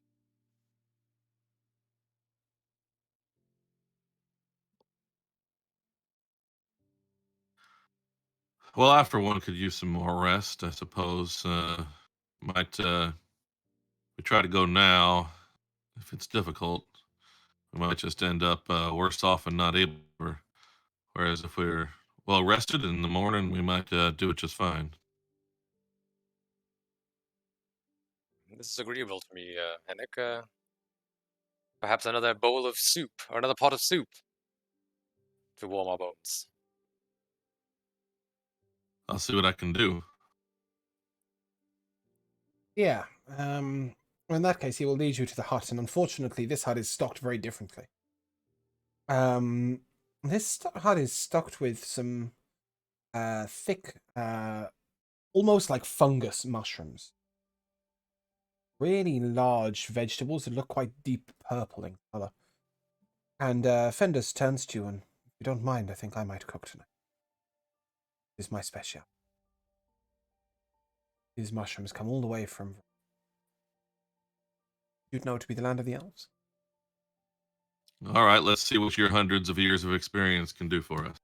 He nods at you, and perhaps you'd like to about the mushroom. Strange property. And he will gladly share his kitchen with you, and he does so with an ease of sort of somebody who's clearly cooked alongside others. And he shows you that these mushrooms can be cut open and cooked almost like steaks, meat. And they're cooked long and slow over the fire. Within these sort of hollowed out mushrooms, he fills them with various little... sprinkles some nuts over them and some herbs and spices. And eventually, we'll have basically a mushroom-shaped tortilla. Tortilla-shaped mushroom, even. Wraps the other food. And as you bite into these, not only will you also lose a point of exhaustion, it's another recipe for that. This one gives you something different. It doesn't have any profound mechanical effect, but it fills you with a of hopefulness, optimism, just well-being. It's a very elven. But regardless. It's rather incredible. Hopefully. Indeed. Can we cultivate these things anywhere else? If you would like to take your long rest,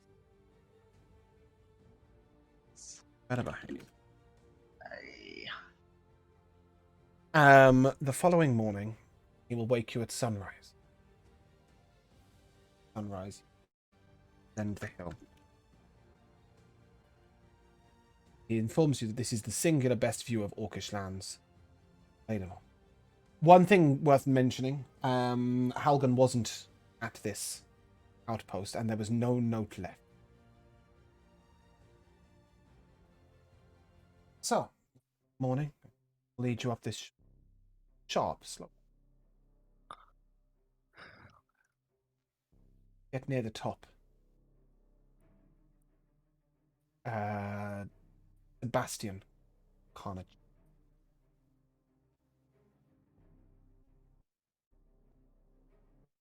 Okay, perception's 13.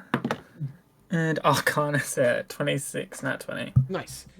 So with the perception, you gauge that there's With a a sort nat of... 20, do I learn a new spell?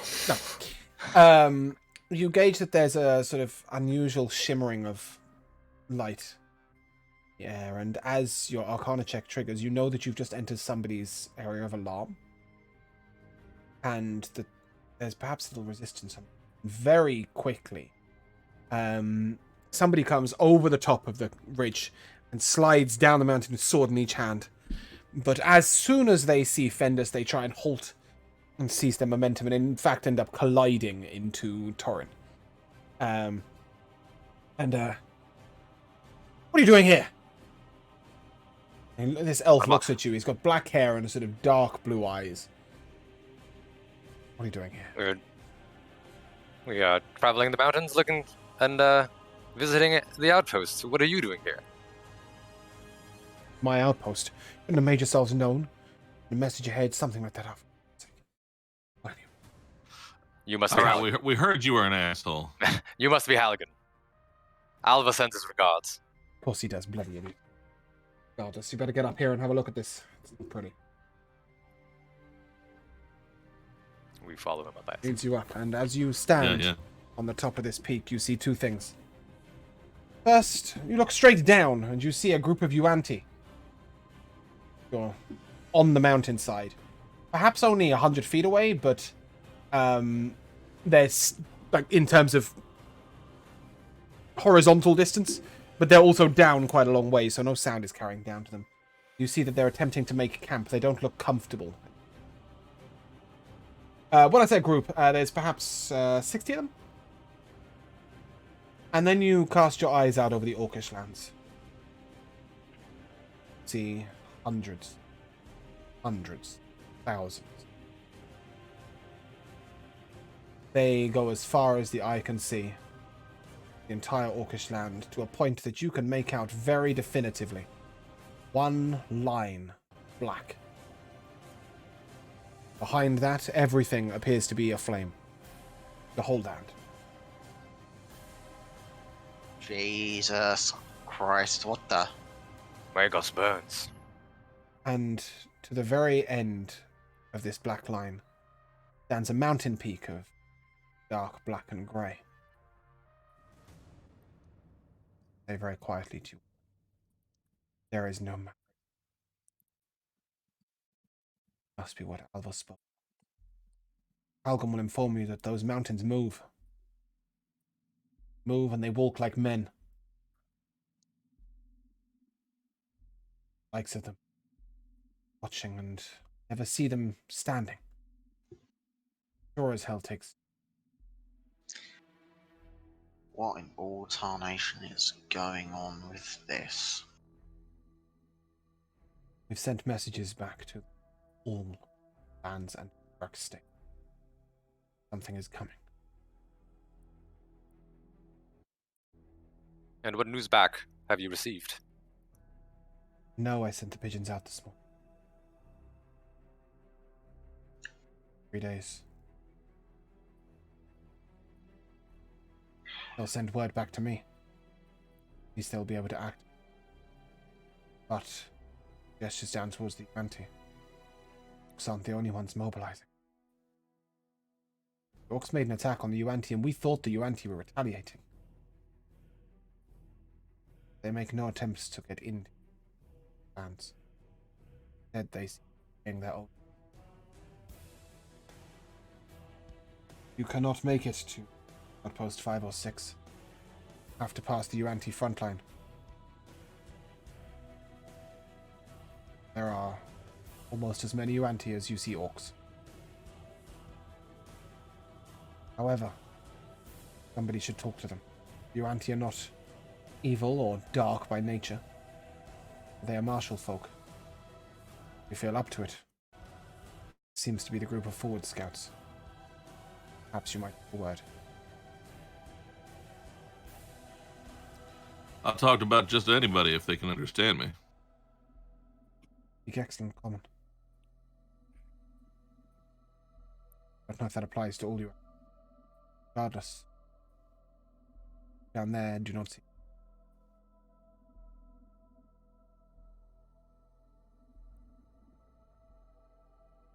Yeah, well, it would be good to know if they're running from similar. We shall approach them in peace then. Would risk all of you? It seems like just about everybody everywhere is at risk. Despite your diminutive size, it would seem that you managed to fit a decently sized brain in there. Fair spoken. Well, I do what I can. the little folk lead the way. And with that, he just stands up and walks straight down the mountainside towards these Yuanti. Do you wish to join him? I think I would have preferred to do this with all of us, but maybe not that guy. But sure. Why don't we Yeah, follow? I have a feeling that guy is going to inflame things significantly more than it needs to be. So I will follow. Yeah, well, that seems like that stone is thrown. Let's head down and see if we can head him off with a bit of tact. And as you head down, you notice that Halgan does a strange sort of ritual. Stick, he paints 3 runes.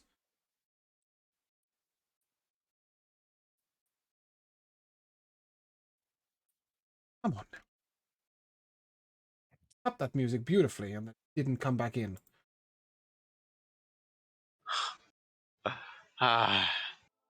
Buckington really not behaving himself. no, definitely not. Regardless, he puts a strange ritual of runes on the ground. He takes one knee, Halgan. When he takes a knee, he raises his throat, almost baring it, to the Yuanti that he... And then he gestures round towards you all. Specifically towards you. And he stands, still baring his neck, walks backwards slowly. You may approach.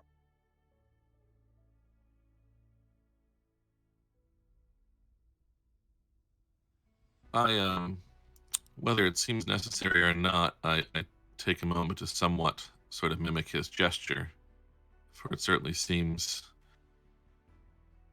one of some level of humility, which I'm certainly on top of. And then, yeah, I will sort of approach. Hello there. As you approach, your auntie sort of looks at you and makes a strange sound, which sounds somewhere between a hiss and a snarl. Well, seems that, despite your companion assuring us you knew nothing of her, you are one with courtesy. And he makes this remark, like the bearing of the neck, but he does a very tiny one. Give me an insight check, please.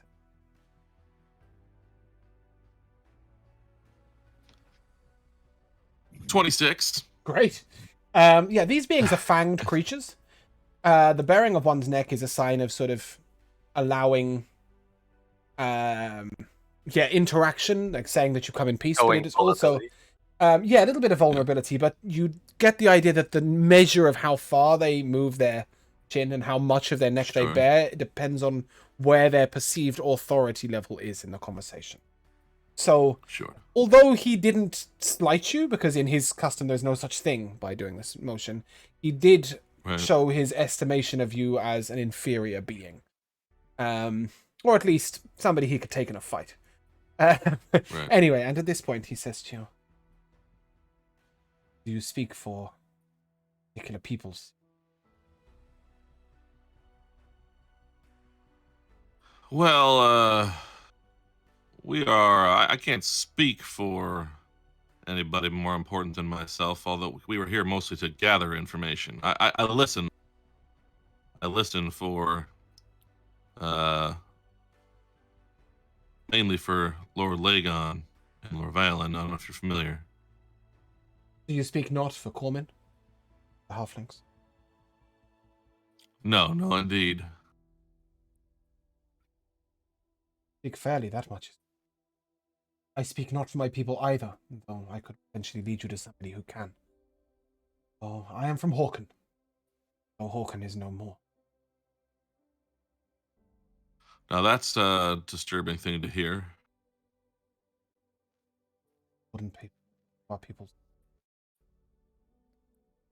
think that some of your folk think that we are at war with the orcs? Battles have. The orcs came to us in time of need, asking if they could take shelter in our lands before the lands themselves turned upon us. The trees bit at us and struck at us. The grounds rocked and roiled. Up and dark steam came forth. The jungles themselves began to attack us as our buildings, torn apart and asunder. There was no warning. Young survived. Flame and itself against people shelter in. I am very ashamed to see the deep halls of Barat Numenez. Barat Numenez is a dwarven hold on the west of the mountain. For the dwarves to shelter the Yuan-Ti would put rest to thousands of years of animosity between them. But it seems like they've said yes. Wow. Well, you probably won't find a group of people more inclined to at least some sympathy for those losing their home. But this is a special kind of unpleasant. We've at least got our land to go back to at some point. The idea that your land could just the idea that the earth itself and the plants and things around you, the land that provides, would turn on you. I don't know what to think.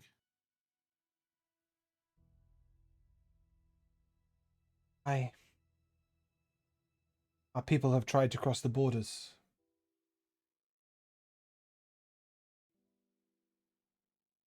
But soldiers firm upon the border.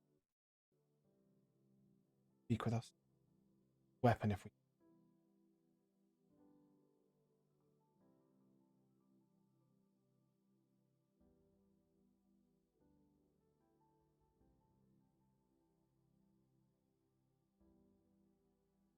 Well, as I said, I have no Sorry, power or authority over them, but just to quantify, when he said your folk, he was looking at Natasha, not. Mm. So he means the humans on the border of right. Harbondon. He doesn't mean halflings. Don't worry, Cormin hasn't gone and invaded Yuccan. No. He's talking about the Dawn God, the Harbondon soldiers. Yeah, I think of myself as all of these people. Yeah.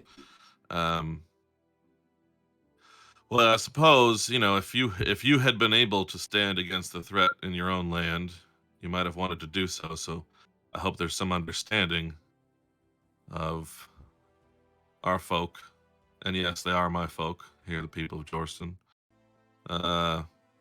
trying to defend themselves against what they're not understanding and the loss of their own home, as you've lost yours. But we can certainly let them know what To is really this, he happening. spits on the floor and interrupts you, and I have no respect for a folk that will trade sword blows but not words.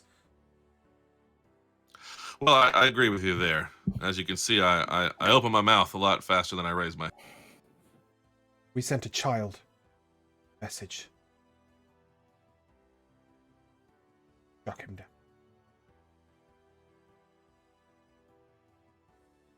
Had the flag of truce raised. Our Bond and Dawn Guard struck him down. So, those people there, even though they're Dawn Guard or whatever, they're controlled by the Harbondon Duke, who's an asshole. Okay, No. it's not like They belong to Lorvalon, to Lord Lagon. right. But their Okay, direct commander would be the Duke of Harbondon, Sure. and then the Duke of Harbondon's commander is Lord Lake. Right, So okay. yeah, you Yeah, could make that makes inference, but you could also make the inference that perhaps it was a particular group of soldiers. You don't know necessarily chains of command from here. What you do know is Sure. that doesn't sound like the Dawn Guard. At this point, Natasha's gonna walk out because she's very uncomfortable. Okay, walking away. Yeah. Deem your friend. Well, I'm not entirely sure if that's no. She's Does Natasha hear that? cannot. Yeah, if you wish. Then, under my breath, I will say, not as much guilt as I don't enjoy being judged by the actions of those who look like me. I did not judge you, so I don't understand where your judgment comes from when you refer to me. Perhaps you are sorry. In having our species judged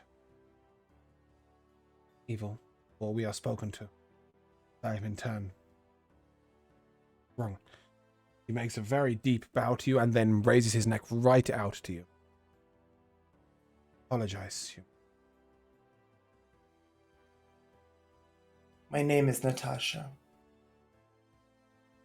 He tries a couple of times to pronounce it exactly as you did. He's quite careful to get it precisely right. In my folks' custom, not usual to give our names on first meeting. Name holds power, but done so for me. Name is Yalasar.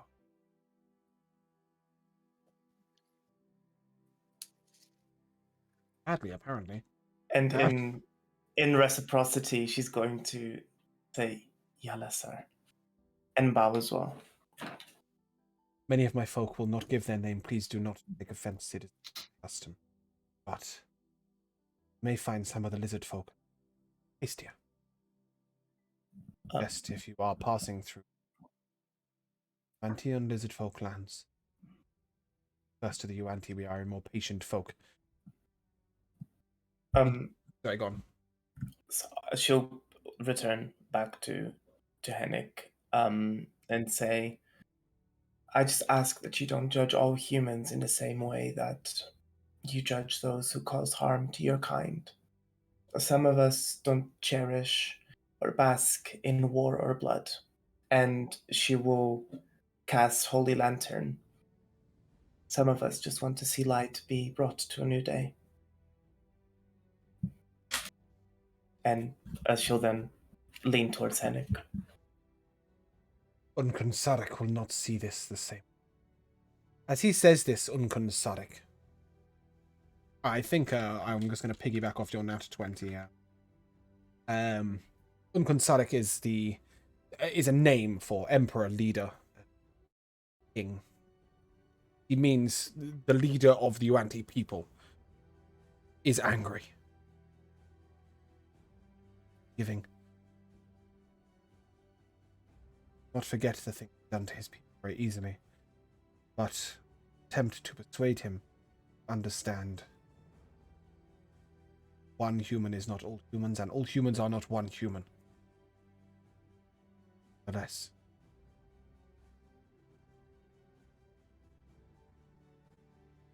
Currently, the elders speak whether we should go to war. Save our land. It is not in the Yuan-Ti nature to war. We do war, we win.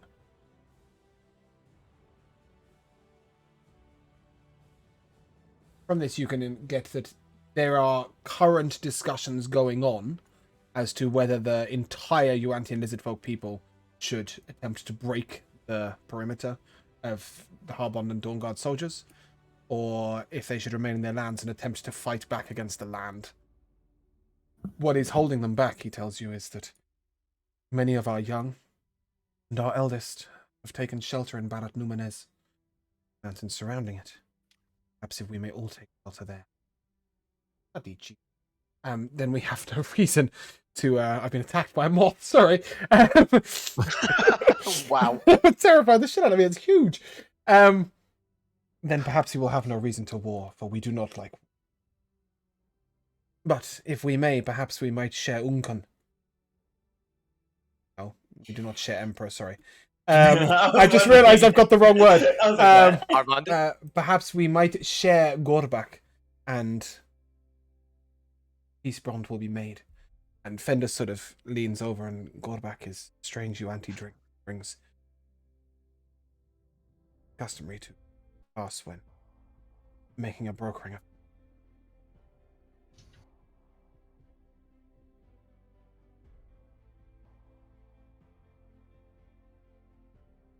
Well, I suppose we can't broker any larger peace than ourselves, but we certainly bear you. Well, I bear you no ill will.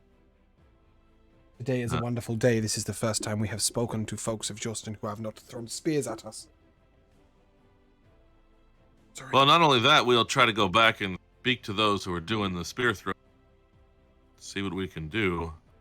Not only are not all people of a type the same, but there is often quite a difference between the common folk and those in power. As you said, your leader is angry and not forgiving, and yet here, just as we come out to speak, you have spoken to us without too great anger.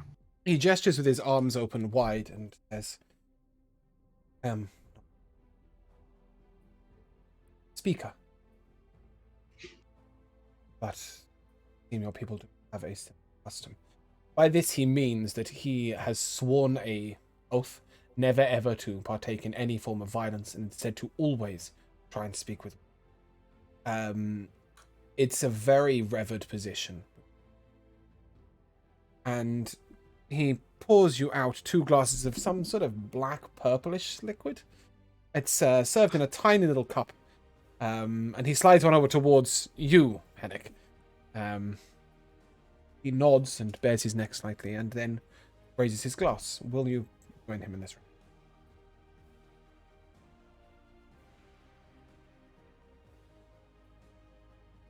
Having been Alrighty told then. by vendors. I'm not above the traditions of a stranger. Okay.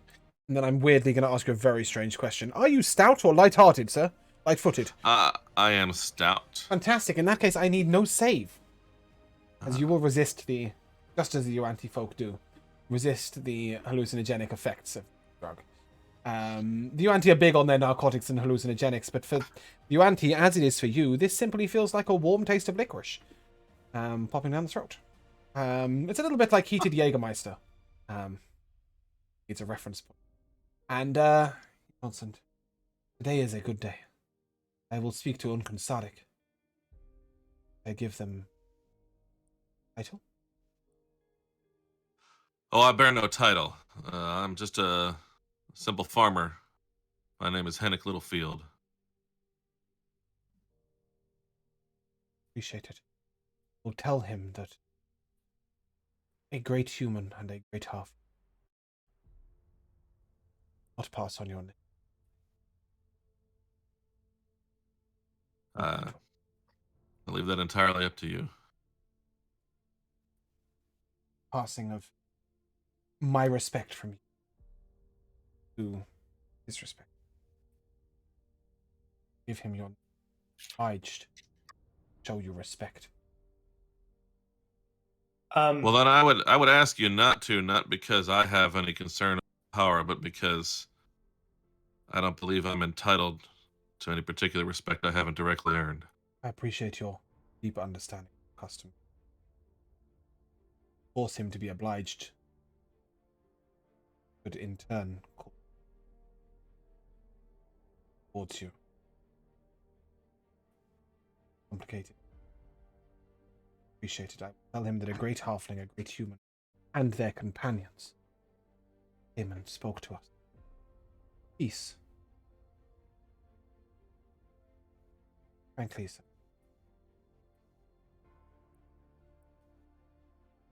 My people are not allowed. I ask you to. And at that word, you see as tiniest of gestures is his little finger. And behind him, out of seemingly nowhere, a line of Yuan-Ti soldiers with spears appears and then vanishes again. Step almost in and out of a mist. It was a very subtle showing of strength, but you realized that that line was at least 300 or 400 Yuan-Ti long, and there was definitely 2 or 3 deep. They will not allow you through that. Calgon spits in the... Tell me where I can go in my own land. Walks away. But backwards, towards his hut, not towards them. So the suggestion is that you return to Scout Hut 4 and then return to Arbonton. Unfortunately, not quite able to 5 and 6. I would just quickly ask, I have no intention of trying to breach your lines here. Can you pass on anything more about what's going on? Are our scouts still at those other places? We were intended to go through the mountains to a few more posts. Nay, I believe you have 3 scouting locations in this area, and send us... Your 3 scouts were earned to intact. Give me another insight check, Hennick. What he sure. means by intact. Just a 14 this time. You can assume that, given the Yuan-Ti usual ways of life, they probably were drugged, completely knocked unconscious and posted, if you like, but they would have been returned to their lands. They would not have been permanently... By intact, he just means not permanently harmed. Right. You So get the alive, impression at they the very weren't least. given any Yeah. choice. Yes, Way but better alive. than a whole corpse. Exactly. So, at this point, yeah, I must speak to Unkonsadik. Yalasar, Yes. I understand your whole concern with names and respect, but it is tradition for my people to pass on our respect through offerings. So I would like you to take this bag of beans to Unkonsarik, and I'll give him a bag of random jelly beans. You see him retreat almost like you've, threatened him. Ah. A gift given is one that must be returned. Quickly. You have returned this gift with your kindness today, and the information you have given us. Consider your debt paid. You are not the He takes only the one bag of that beans. cherishes words. Takes the bag. Deeply to you, Bezit. Passing one of the gift from me to Unkonsadik would put him in my debt, though. But I will tell him of your kind gesture. And please tell him that some of the beans might make him sick, but nevertheless, it is a notable magical artifact that I have obtained in my journeys, and I hope he enjoys it. But please give him the disclaimer. I do not mean any disrespect. Is this the 5th time you've attempted to give away these beans? I'm gonna It worked! I'm finally gonna let it go. He never wanted those damn jelly beans. I think I still have a bag of beans as well somehow. Good. I'm really glad. Regardless, he will make his eyes. Each of you step back as you return to Scout Post 4. As it Bendis explains to you that we can probably make it to Harbondon within 24 hours. We may have to travel overnight a little bit, but it'll be over flat ground. Just that you. And although the journey will pass without hitch, I will not tell you what happens when you arrive until then. Do we need to go straight to Harbondon, or can we stop by the capital? Capital's where you come from. Up by the capital, you'd have to do the weirdest of round trips ever. It's a day to Harbondon. It would take you 5 days to go back all the way to Long Island, and then another 5 weeks to get to Harbondon. It's your best to go straight to Harbondon. But you have been told of where Lord Lagon's man is in Harbondon. Okay. Yeah. Well, we can discuss that in off session and when you get to Harbondon, but there we shall end. And yeah, I think you've had your gifts today. I think you've all had a point of history, and you've all had your rolled HP. Mm-hmm. Indeed. Right. However, little gift. To Natasha, DM inspiration for using an absorbing ward on 1 damage. Purely for thematic and storytelling reasons. Absolutely loved it. Much glad. Thank you. And Hennick. A point. I know why it was, but what was it?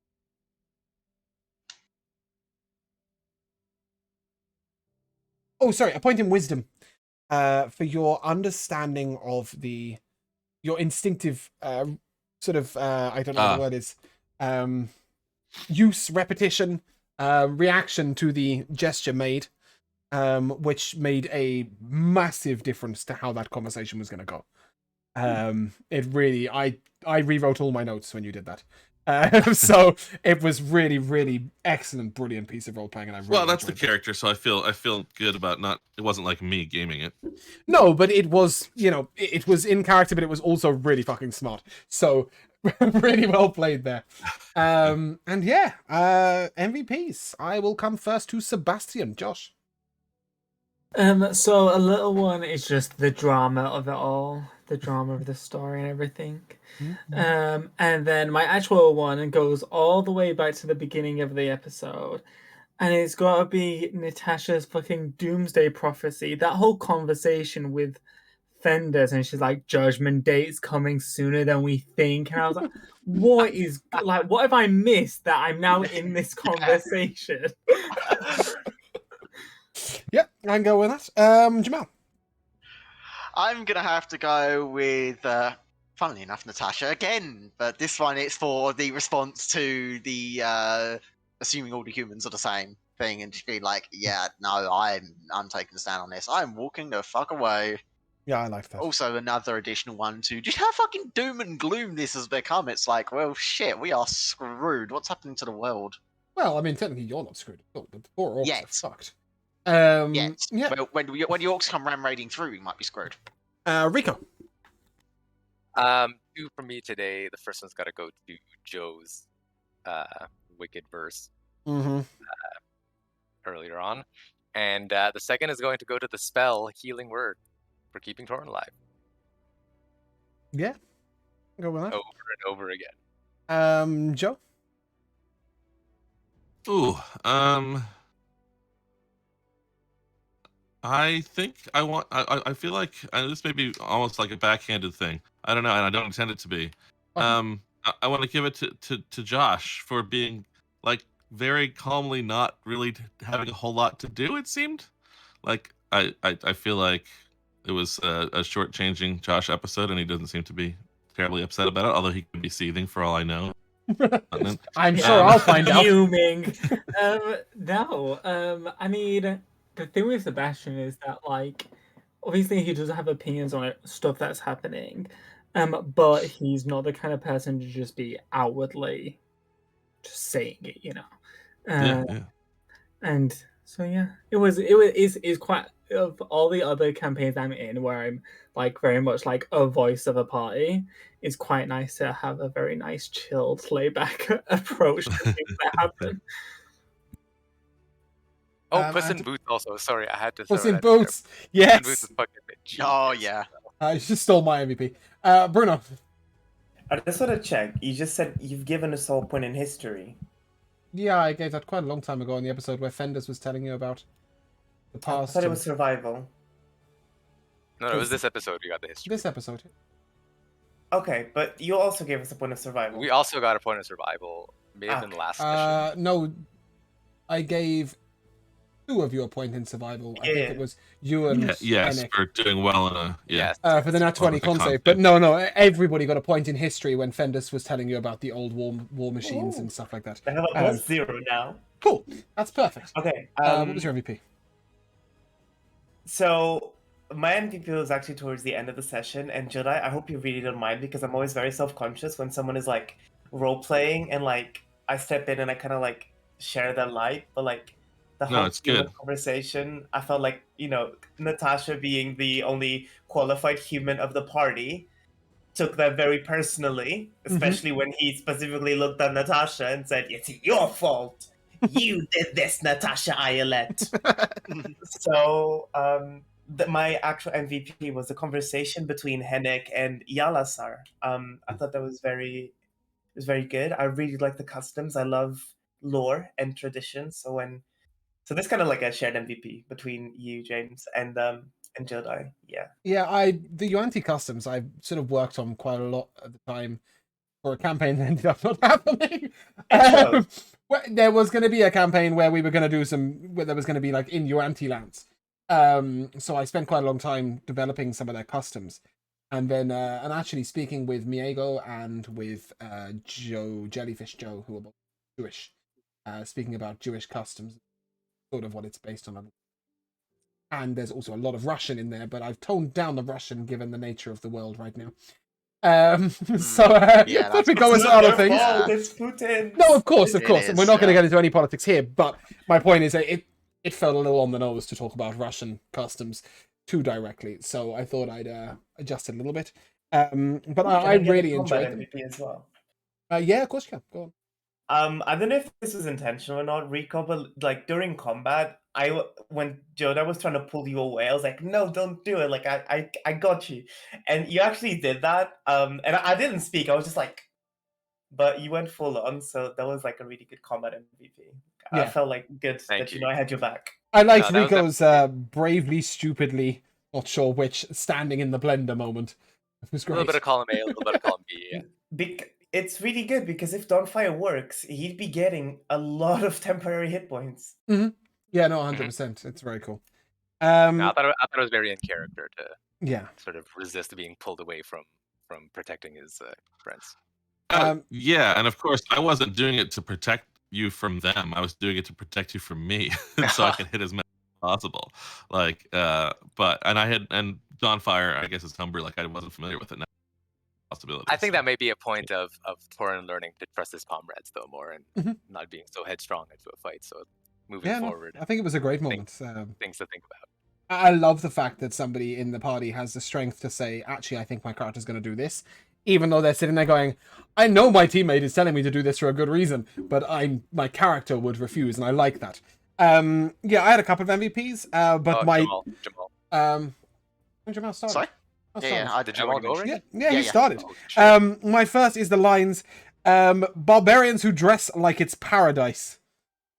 Absolutely brilliant line from the of falling back to last session. It's really, really an honor to write stories and write moments and customs and little details that I feel flesh out the world and have people pay enough attention to call back to them. That makes it so rewarding as a DM to build the world. and absolutely loved that. My second is my party's endless patience with my pointless bits of news and information.